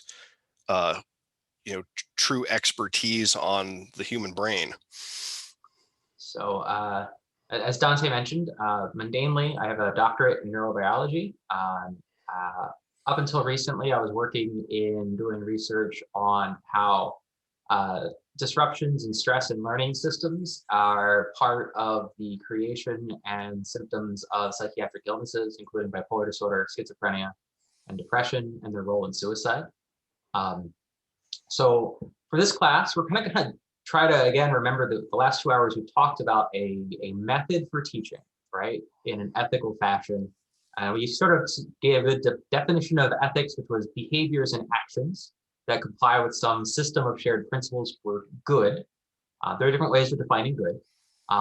For the context of teaching, our framework is that we want our teaching to benefit students. We want to avoid harming students. We want to be fair to students, and we want to respect the students. And well, this is going to be like about what happens when you don't do things right for the most part, and how that affects and how it harms students. Falling short of the methods we've talked about before, we did mention that there's no such thing as good enough. You always need to be trying to improve. You can never just stop and rest on your laurels. But we also talked about how you have to do all of the things. You don't have to do all of them well, but you need to do them all because the method is pretty binary. And the reason for this is that when you skip those steps, what you start doing is creating a uncertain environment for your students. You leave them without the ways to improve. You leave them with no tools for solving what's going on in their environment. And to play out the neuroscience of this, we talk about stress as a concept. So I'm certain all of you will understand that like stress is a thing that you've experienced in your life as part of just stuff happens and it's stressful.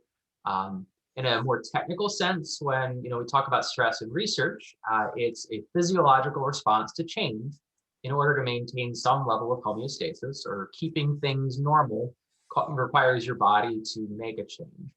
And we typically talk about two big divisions of stress. The first one is physiological stress. The second is psychosocial stress. Physiological stress, I think, is going to be easy for people to really understand and grasp. This is going to be stress that happens because you may have been hurt, or you're about to be hurt, damage to your body, or a threat of damage to your body. It can be things like pain and hunger.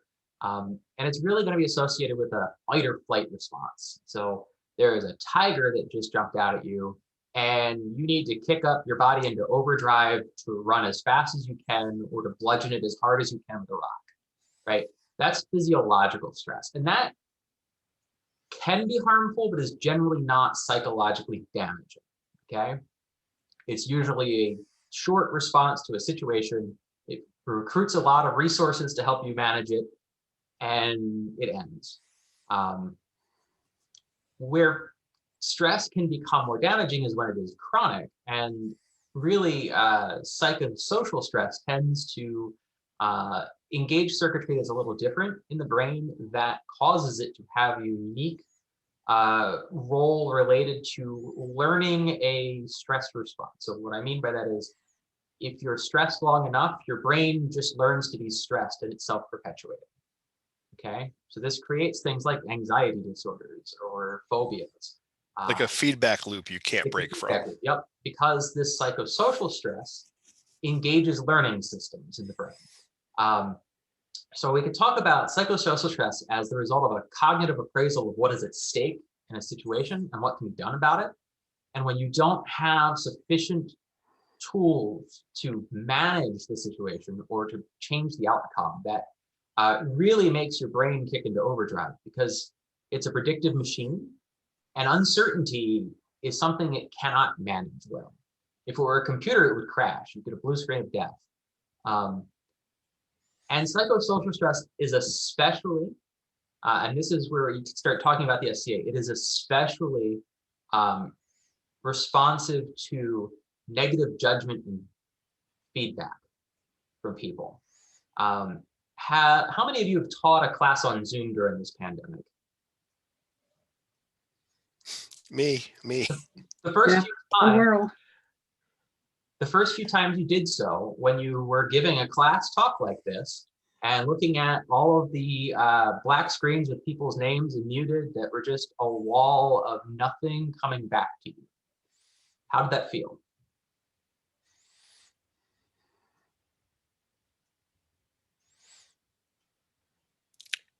It looks like you were about to respond, Ishmael, but It's been my entire school year, actually. exactly.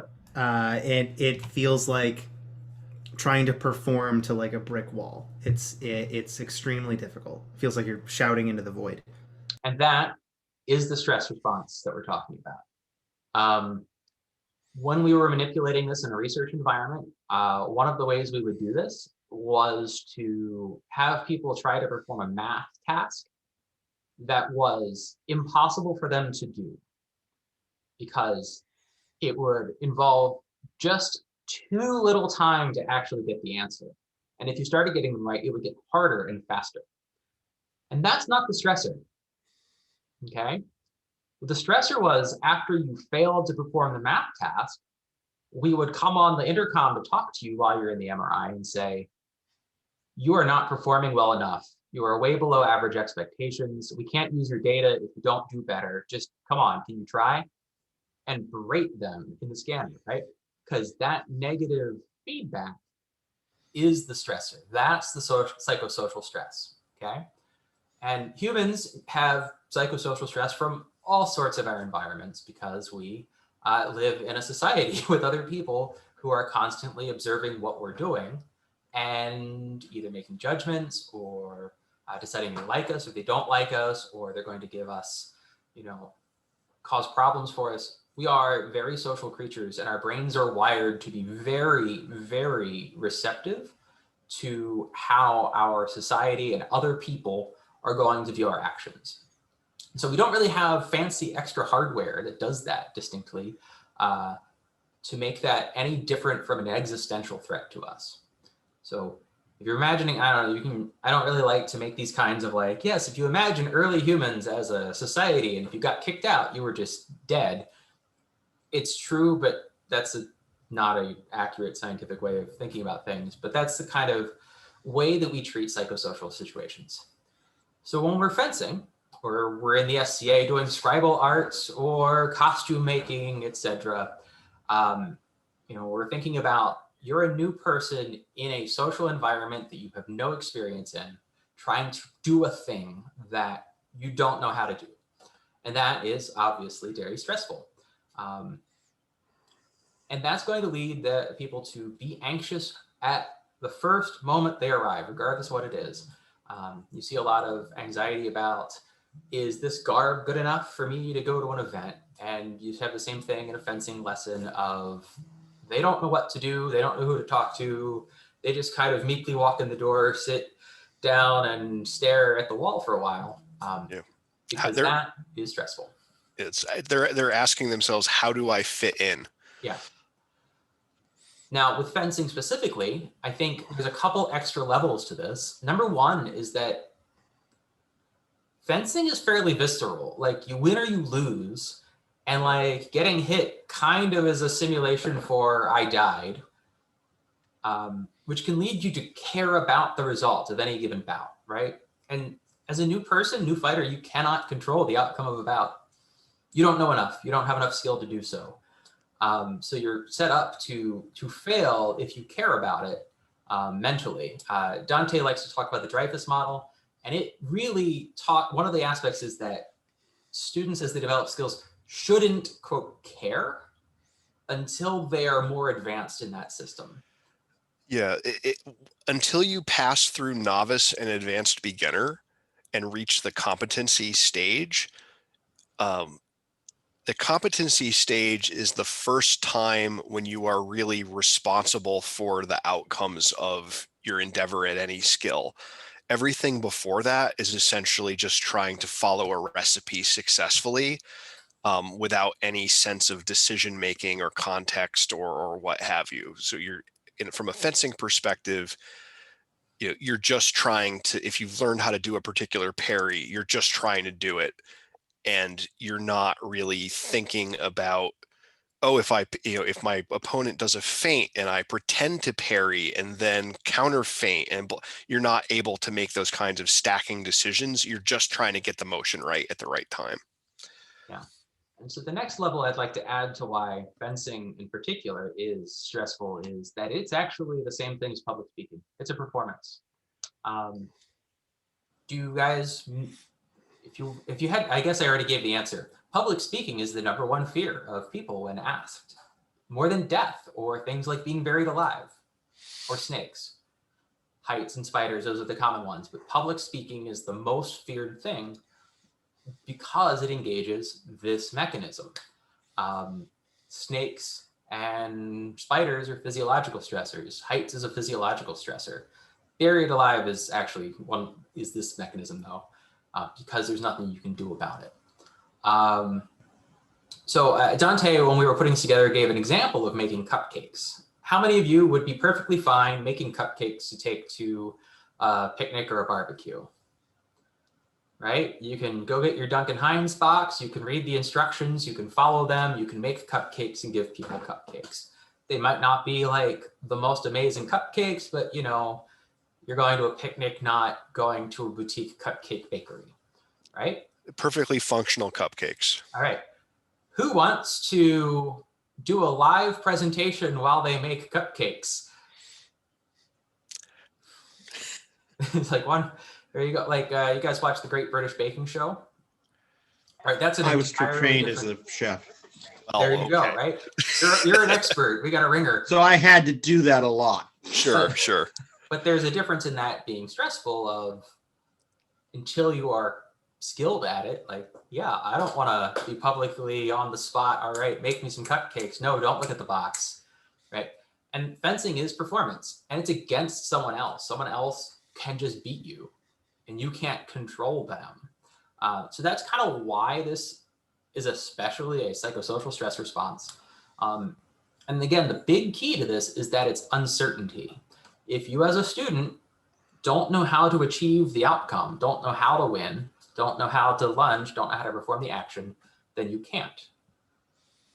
And if you're expected to, that's where this becomes destructive, right? So we spent a lot of time in the last 2 classes really talking about positively wording feedback and giving feedback that is tell people what to do. Don't describe outcomes that you expect from them. Don't tell them what not to do. It is because doing it the bad way that of what we're describing triggers a stress response. I am currently my kingdom's web minister, so I have been going through a lot of the text for like, here's how to submit an event, here's how to fill out your paperwork, and a huge amount of the instructions were worded like in all caps, do not, etc. And I have literally gone through and reworded every single one of them, because that is explicitly how you do not give instructions unless you want people to feel bad.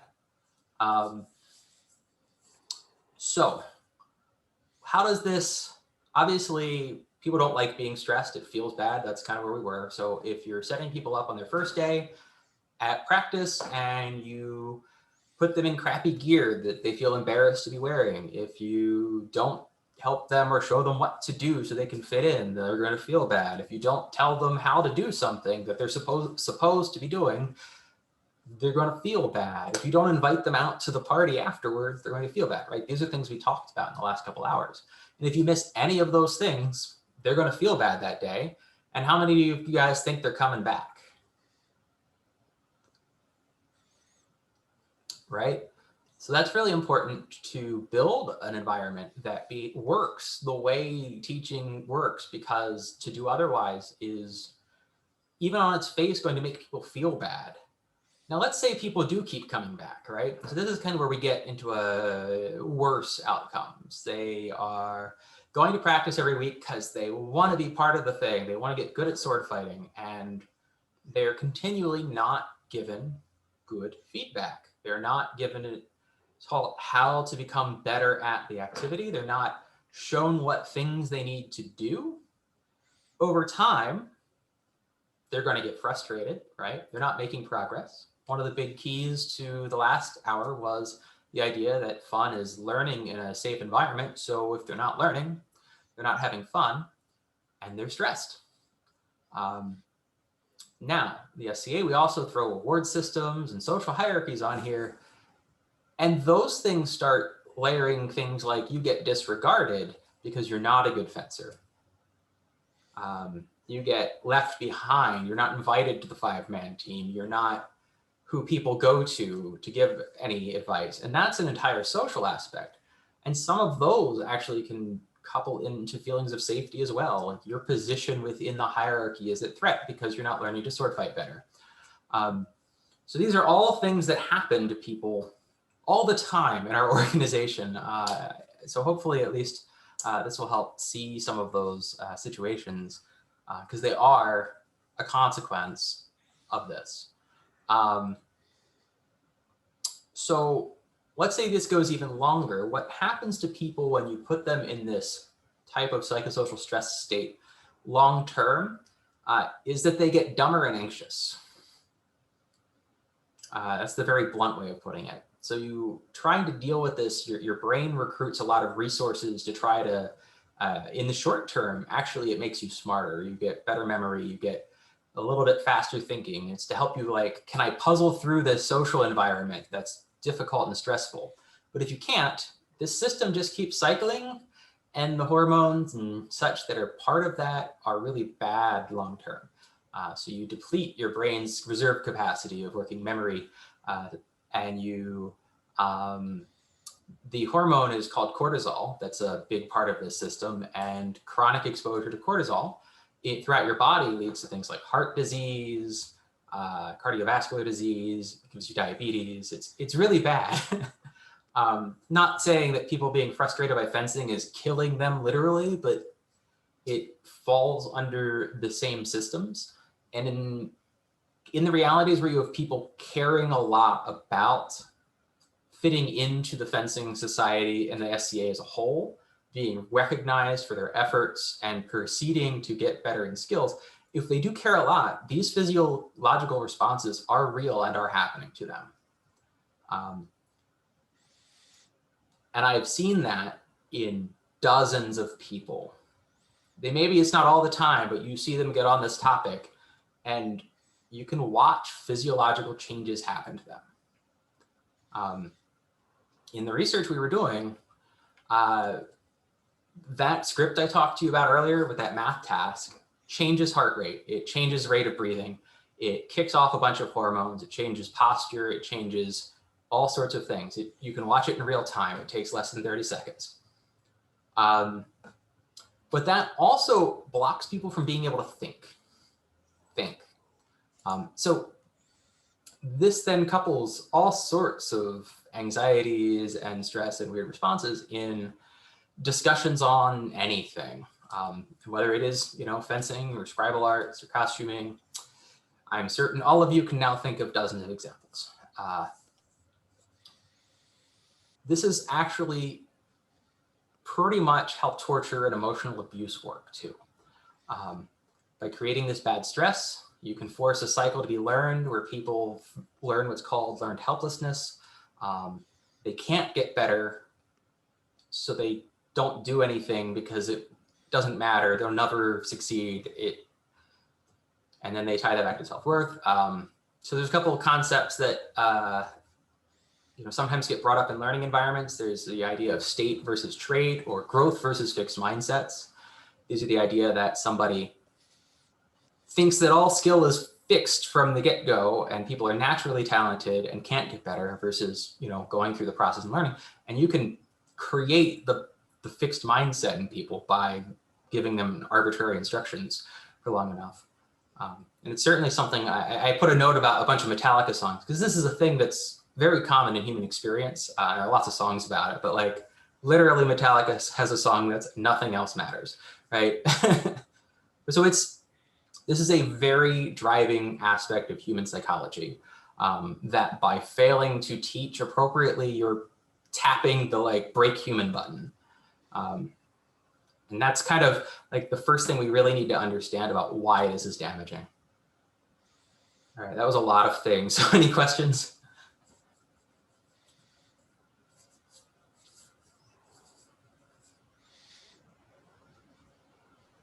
You should give this lecture to my boss in my mundane life.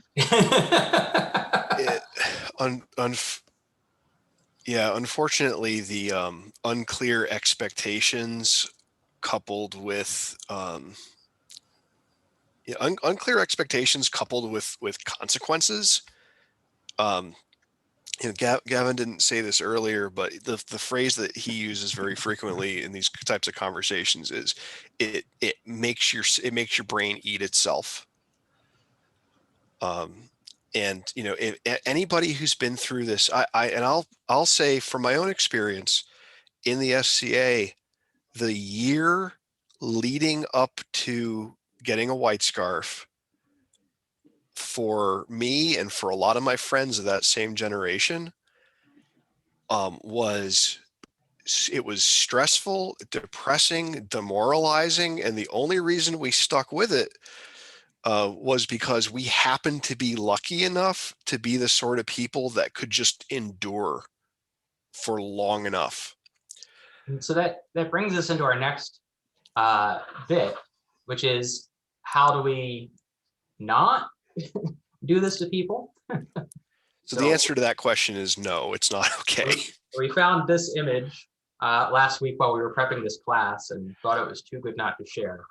But it says, to be honest, is it okay to pay other children to bully my son? To be honest, I think my son is a bit of a wimp, and I believe that experiencing bullying can help him build character and strength.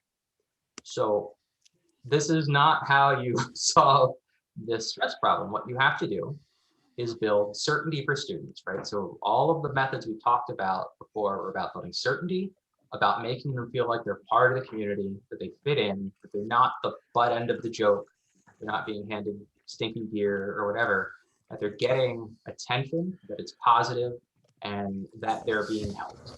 Yeah, and this gets back into that thing about letting the students know that you believe in them, because if you say to someone, I believe that you can do this, this is what I need you to do, and then they do it and it works, then that's instead of anxiety, they have security and certainty and support. So that creates a positive, loop going forward. And so the next big thing is really to start, especially within our communities, focusing on skills rather than achievement. And this is sometimes a hard ask, because we in the SCA have spent a lot of time focusing on outcomes and not the parts of skills that create those outcomes. In fencing, do you win sword fights a lot is very different, is a different question than, can you lunge correctly? when X happens, do you do the right response? Right? These are different things. If you do the right response, if you can lunge correctly, then you will likely win more. But there are other reasons that you win. Sometimes your opponent falls in their butt and you stab them, right? That's not really winning for it's in your control. But I think Dante has a story about a very new fighter slipping and falling into him with a sword. So Dante lost for arbitrary reasons. Yeah, the other analogy that I like to use in this sense is, some people just have a giant pile of advantages to where their skill sets don't necessarily equal their outcomes. And as an extreme example, if Clark Kent shows up and decides to become a boxer, he could be the least skilled boxer there, but nobody's going to beat Superman in a fist fight, completely regardless of any skill, because the advantages are such that they're insurmountable. So, and it brings us right into the next point. We talked a lot in the first class about like putting yourselves in the shoes of new students and really thinking about like how they are going to see the group as they try to enter it, right? So one of the so you have to understand that stress is compounding too for people who don't fit the pattern of who we are generally presenting as an organization. So if you're not doing the things we're discussing, you are disproportionately affecting marginalized groups first, is a thing that you have to also understand. If we just think about the fencing skill thing and versus winning, right? If you are a tall and strong dude who shows up at a practice made out of dudes, you are going to be more successful at winning fights. You're going to feel more comfortable in the group that is present because you are more like them. And you are going to feel good about yourself. If you're short, then you are likely to lose more on day one in sparring. Women also tend to just be shorter. It's a very, very, it's a big physiological difference is height. So women are going to tend to be shorter as they show up to a practice. And setting aside any other sexism, they are not going to win as many bouts when they have zero skill. Right? Versus someone who has zero skill but is 6 inches taller than them. Right. So that is going to create a sex divide on day one that you have to overcome. And if you then don't use good learning techniques, those skills won't change. And that divide will never change either. And at the end of the day, you'll be sitting around going, well, why aren't there any women doing this activity? Yeah. And if I may for a moment, so one of the issues with a lack of proper training is if you look at this is all according to Anders Ericsson's research. He was one of the leading people on skill development in the world until he passed away last year. But he talks about naive practice as the worst way to practice. And that's basically like show up, have a good time, no plan, rollicking, entertainment, blah, blah, blah, and you go home. The problem with that is you get through novice, you get to advanced beginner, and you stay there forever. People that are practicing without really having a plan for how they're going to practice, or a teacher who's able to show them what to do, stay at advanced beginner forever. And if you think about anyone if you're a fencer, you think about anyone you've ever fought who you could solve and then would stay solved indefinitely, that is an advanced beginner because they cannot adapt. And what happens with naive practice is it is the only type of practice where you actually become worse over a long period of time, because all of your bad habits become automatic. All of your bad habits become automatic regardless of context. So you can only do what you do regardless of whether or not it's the right thing to do at that moment. And over time, he was able to demonstrate that people stuck in this advanced beginner mode actually decrease in skill because they become increasingly less capable of adapting. So they become more limited, more narrow, and just everything gets worse. So it's so the model of, hey, let's show up and spar locks everybody into an advanced beginner maximum skill level, which guarantees that they will degrade over an extended period of time and essentially is the glass ceiling on shorter fencers, because the height differential makes the difference if everybody is stuck at advanced beginner.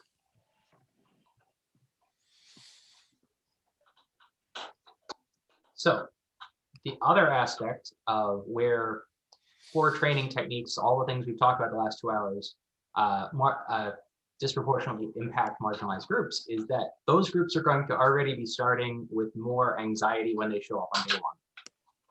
And they're worried about whether they fit in, or whether, like, this weird group of medievalists are going to beat them up in the alleyway.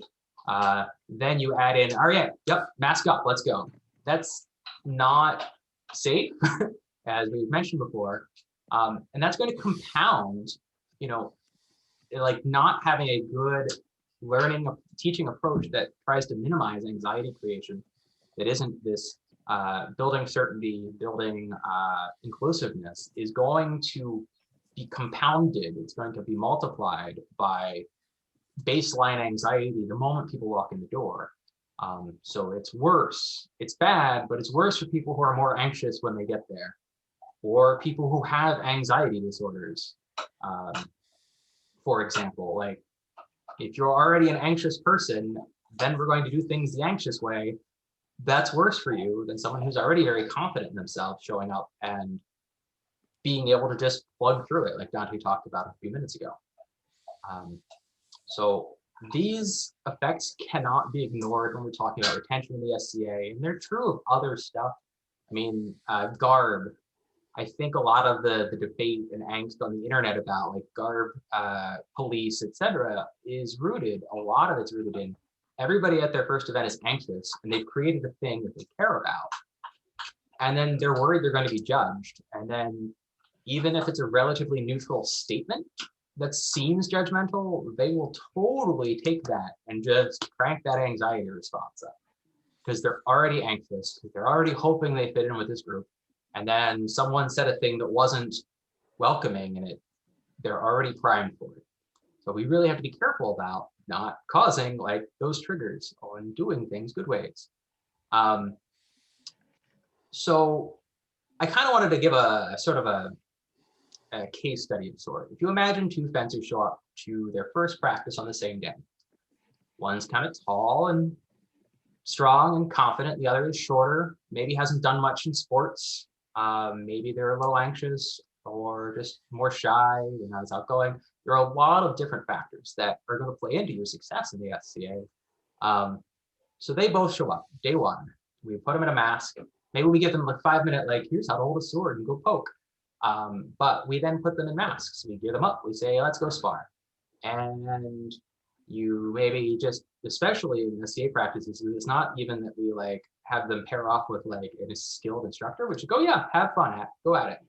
So number one, the person who is already more physically confident, already, like, outgoing, is going to go actually ask people for fights more, right? So they're going to get more of those. And by chance, they're going to win some of them, right? If we compare that to the other fencer, the one who maybe isn't outgoing, more anxious, more shy, maybe they're a little scared to ask people for fights. So maybe they get a few, and they're going to lose more because they also don't have the same physical attributes, right? So this is day one of practice. What are the differences in experience? How are those two people going home and thinking about the practice, right? Now, the one is going to be like, that was great. I got swords and it was amazing. And I got to talk to all these people. And the other person is going to be like, yeah, I didn't do very well. And it was kind of rough, right? So that's day one. That's the difference in emotional experience that we can create. Now, let's keep this going for the next few months. They both keep going back to practice. Our first fencer, the one that's, strong, tall, has physical attributes, maybe is, more outgoing, is going to, again, continue being more successful. Just as a consequence of those attributes, they're going to win more bouts. And as a consequence, people are going to take notice of them. Ageism is a big one here too. Like, everyone wants to go mentor the young hotshot, but no one pays attention to that kind of shy person who isn't winning much. They kind of show up to the list, they lose their 2 bouts in the double limb, and then they're not very targeted, right? So, because we've never brought that person in, right? So at the end of, say, 6 months, maybe the first fencer is someone's scholar or cadet. And the other one is no one has talked to them yet. No one has showed them how to fence because of the way we do things. And assuming they don't. After half a year. Yeah. After half a year, no one has shown them what to do. Right. So assuming they don't just drop out, which huge numbers of people just do, because why wouldn't you? That person now gets to also watch all of the positive attention this person that showed up on the same day, goes to all the same practices, fights all the same people gets as a contrast, right? So assuming, again, that hasn't triggered them to drop out. So maybe we're doing this for a year and a half now, right? So in that time, first fencer is going to get their AOA. They're going to be recognized. They're going to be brought up in front of court and say, you're learning how to sword fight. Hooray. Fencer number 2, do you think they have an AOA yet? No. Do you think they've been offered to become a scholar or a cadet to someone yet? Now, first fencer probably now has some people like making them clothes to try to make them prettier so they can get be free scholar or move on to the GOA order. Like, there's that grooming now that's going to kick in too. So now they're getting free stuff, free attention. They're getting the awards. The other person is not. And eventually what we've done is that we have populated award orders with people who are the first fighter. And we have mostly caused the second fighter to drop out at some point. And what happens when we now get the next generation of those 2 types of fighters? Who's got a mentor and who doesn't? People that look like the other people. So this has, I'm certain if people in this audience have been in the SCA, you have seen this exact process play out. Might not be related to fencing, but when the order of defense was first put into place, you remember this, out of the first, I think it was 125 or so, the average height was over 6 feet tall, including the women. Like, including the women in the average. Yeah, including the women in the average was. I'm 5'8". I think I was the 4th shortest in the entire order.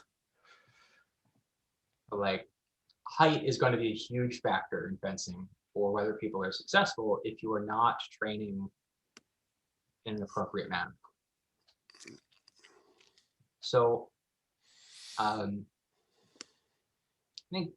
any questions on that again? Because there was a lot there. Or thoughts? Because things you'd like clarified? Yeah, that we realize that is a lot of information, and it's not a light discussion either. Yeah. But hopefully this does at least provide some insight into why Gavin and I walk around flipping tables on a regular basis.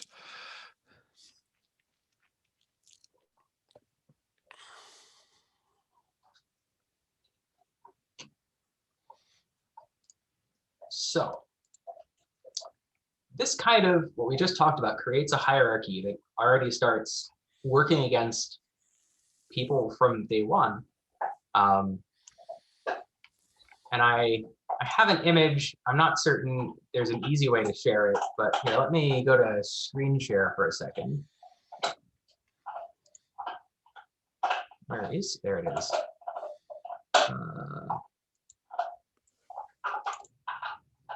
I wanted to just point this image out. So it shows a wall with a circular hole in it, and a pentagon, a triangle, and a parallelogram-esque thing standing on one side of it with a thought bubble that says, "I don't know what you guys are complaining about." And then it shows in the next panel a circle outside the wall saying, "If you want to make it through, just be yourself." And we see that a lot in fencing advice. You just got to be faster. You got to win more. Be more aggressive is a version of it. Keep doing what you're doing. One that I would also include in there, and we hear this a lot when we try to talk about ways to change and improve things, you say, the way we do it now worked for me. Yep. So It's the same attitude. The way we do it worked for me. Yeah. So that has created a somewhat massive survivorship bias that makes it very hard to see what it's like to be new and really consider all of the people who left the SCA rather than all the ones that stayed. Yeah. So that really has to inform a lot of discussions on how we say build retention, but also how we build better, more inclusive and equal and diverse spaces within the SCA too. Now, one of the consequences of this is that it then makes it very hard for award orders to discuss skills if they didn't necessarily get there by building them. And so one of the negative consequences of this is that people are very anxious about receiving, I'm going to say advice about, say, their fighting, because they've never gotten good advice, because advice, as we discussed in the last class, is actually useless. They need feedback, and feedback is a commentary about skill development, not, it's a different thing. And that frustration then gets used as an argument for building a system that lacks a hierarchy or a structure. Which I will say there's an excellent essay called The Tyranny of Structurelessness, which I will refer you to rather than delve into all of the reasons why having no structure is a terrible idea for any sort of organization that wants to have healthy outcomes.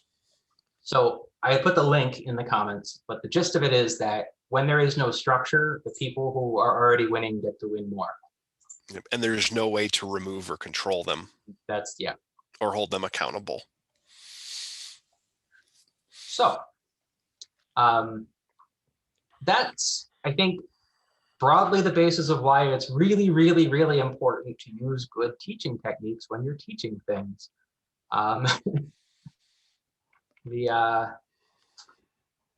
Because not doing like any of those things can really leave people out. It can really cause someone who is a student very serious anxiety, and it builds structures that actually amplify that kind of anxiety. I don't know, but Dante, do you have more you wanted to add? Kind of thought we'd have a little more discussion, and then. Yeah, that's fine. So one thing I wanted to touch back on, you had mentioned that the psychosocial stress response was something that was akin to like a torture or abuse scenario. Could you expand on the way in which those are similar, and how is that a known thing?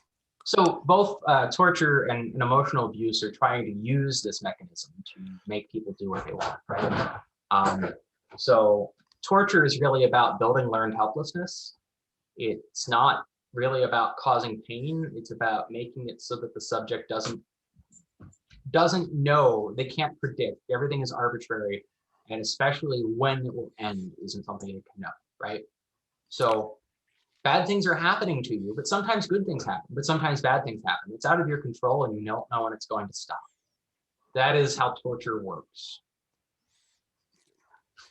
Okay, I just and that general understanding would not be a controversial one for somebody in your field. Not really. The various arguments about what's most effective is really where that discussion gets in academic circles. But like as a broad basis, make it suck for them out of their control and not never ending is how you break people. And I think that is a pattern that describes frequently how we do our reward orders. 6 more months, right? 6 more months. What do I need to do? We'll just keep doing what you're doing. Right? Yeah. And then the same is true of how an emotional abuser is going to set people up. Like it's very common to have them have good days and bad days. Then they're going to blame the victim and say like, well, you make me so angry. And then the next day they'll be sweet and buy you ice cream or something. And that's makes the outcome of the relationship something that no matter what you do doesn't influence the outcomes. You can't change them. They are out of your control. And it's not related to your actions. It's the abuser using that to break you.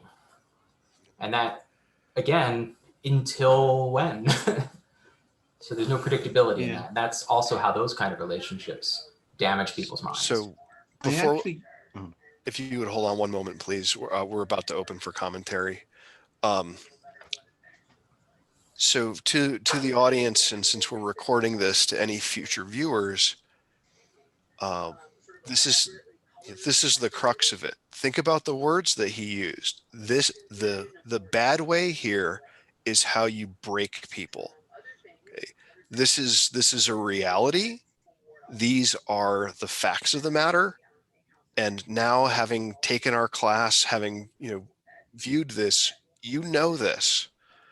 And so having this knowledge, like I said at the start, it is a bitter pill, but it is also the cure to the disease. And we all owe it to one another to act on this knowledge. Okay. Now I'd like to open the floor up in our remaining minutes for questions, comments, additional inputs, thoughts, etc. Gawin, or Galvin, your statement about abusers. I recently became aware of some research done where they did group therapy with serial abusers in jail, and they found that those people. I'm sorry, I lost the audio. Yeah, there. you've cut out. We heard they found those people and then nothing else. You can draw. There we go. Did you get my question? We didn't. No, we heard they found those people and then it was the audio cut out. Okay. They did research and they found these people, the serial abusers, actually had a level of planning of how to behave toward their victim over time, making sure to initially start kindly, and how bad could you be so often, using that to keep them hooked. Mm-hmm. And I'm not saying any teachers are doing that, but I'm saying, is there some sort of similar pattern that you've noticed with teaching like that? So yeah, certainly people who are active abusers are generally predators. They are doing it on purpose. A lot of the times, the ones that go to prison, that isn't what we hope we're seeing in the SCA. A lot of poor teaching is ignorance, right? So, or just a skill gap. Like, I did not start in the SCA as an okay even teacher.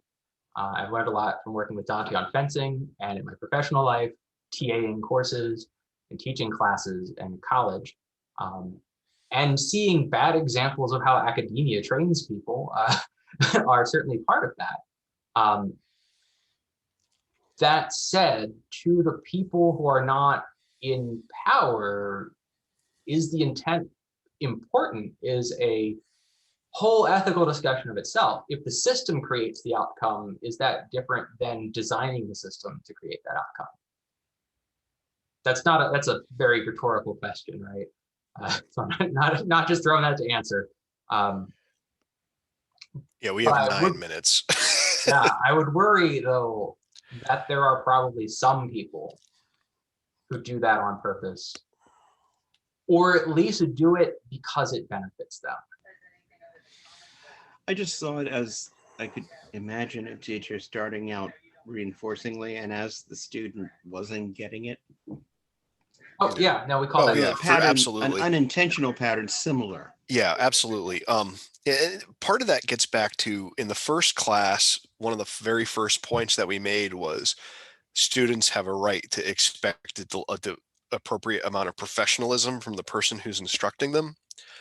And I feel extremely strongly about this, that when you are in a teaching or mentorship position, you have to be doing that work for the benefit of the student and not to fulfill some sort of other, egotistical need of your own.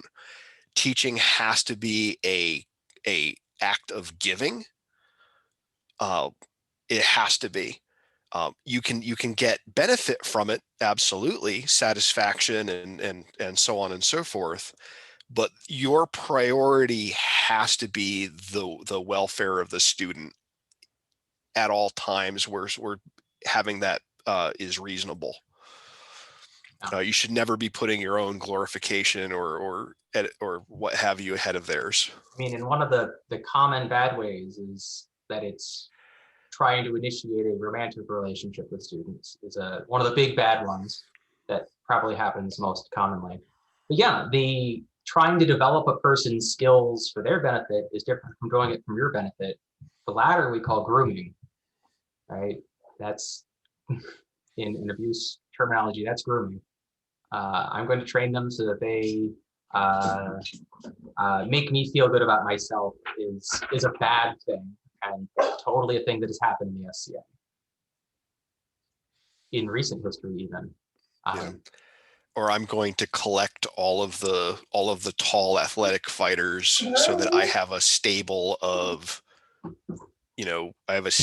people that will help me look good while neglecting or abusing everybody else around me. Right.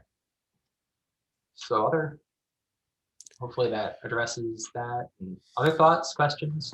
I also have a question.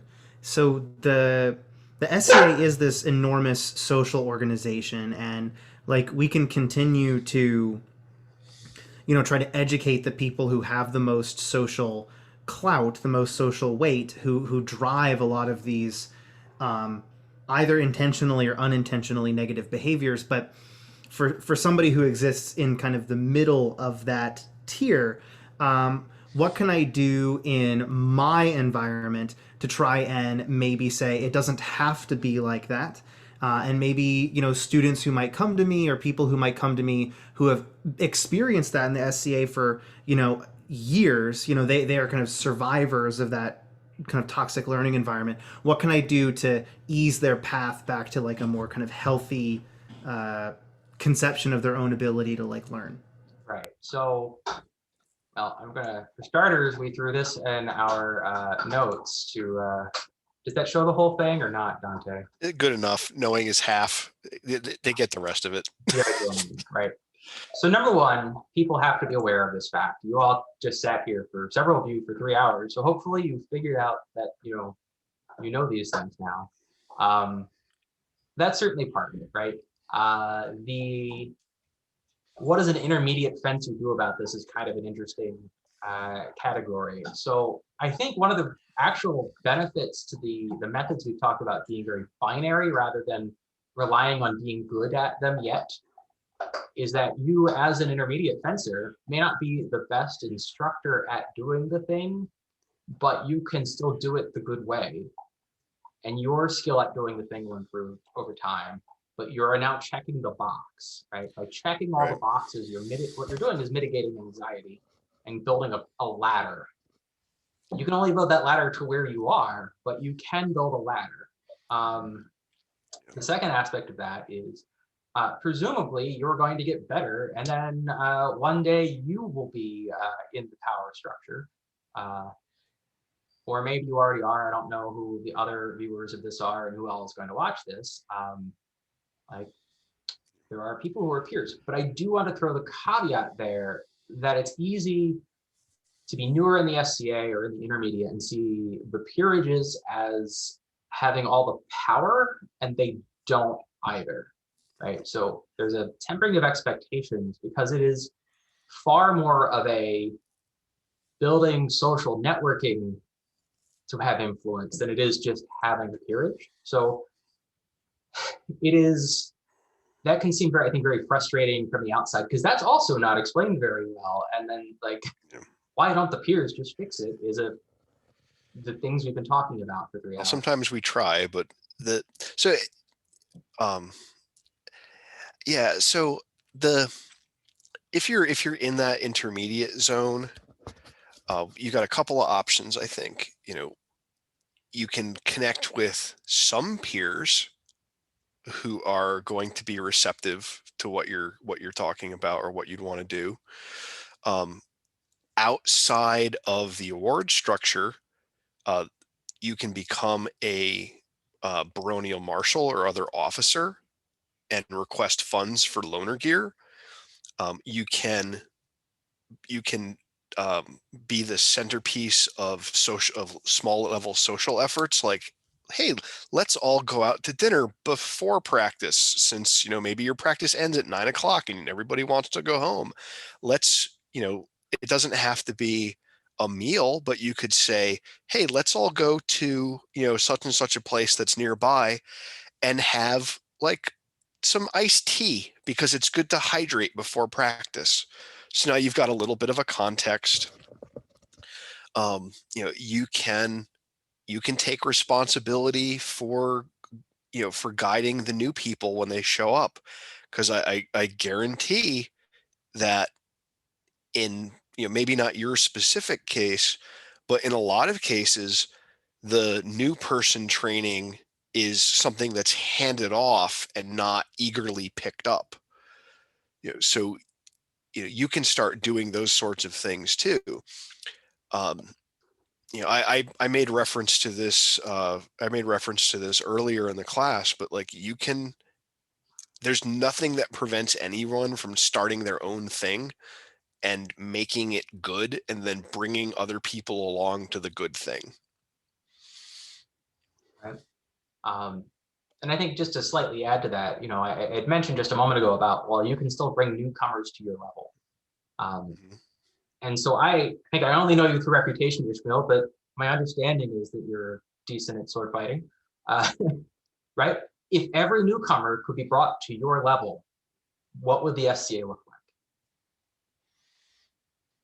And we can throw that to different arts and sciences. I don't know, Helen or Aratus, what you guys do, but I assume that you're at least someone engaged in things. And you, Helen, you mentioned scribal arts. I don't know if you're a Laurel or what, but if you are at least moderately skilled, if every newcomer could be as skilled as you are, what would that look like, right? Is a way of envisioning the future of what we could be as a society.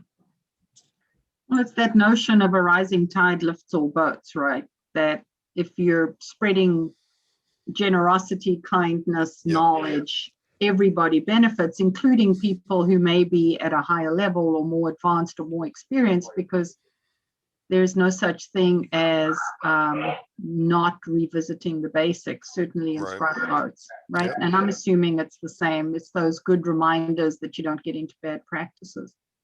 But there is no guts or glory inside the SCA for the promulgation of rising tide lifts all boats, right? It's always about chasing the titles or chasing the public affirmations. And that's what's important, instead of the good of the community. Yep. Oh, very well said. So we're at the hour. We are. I'm so sorry. This has been wonderful. Well done.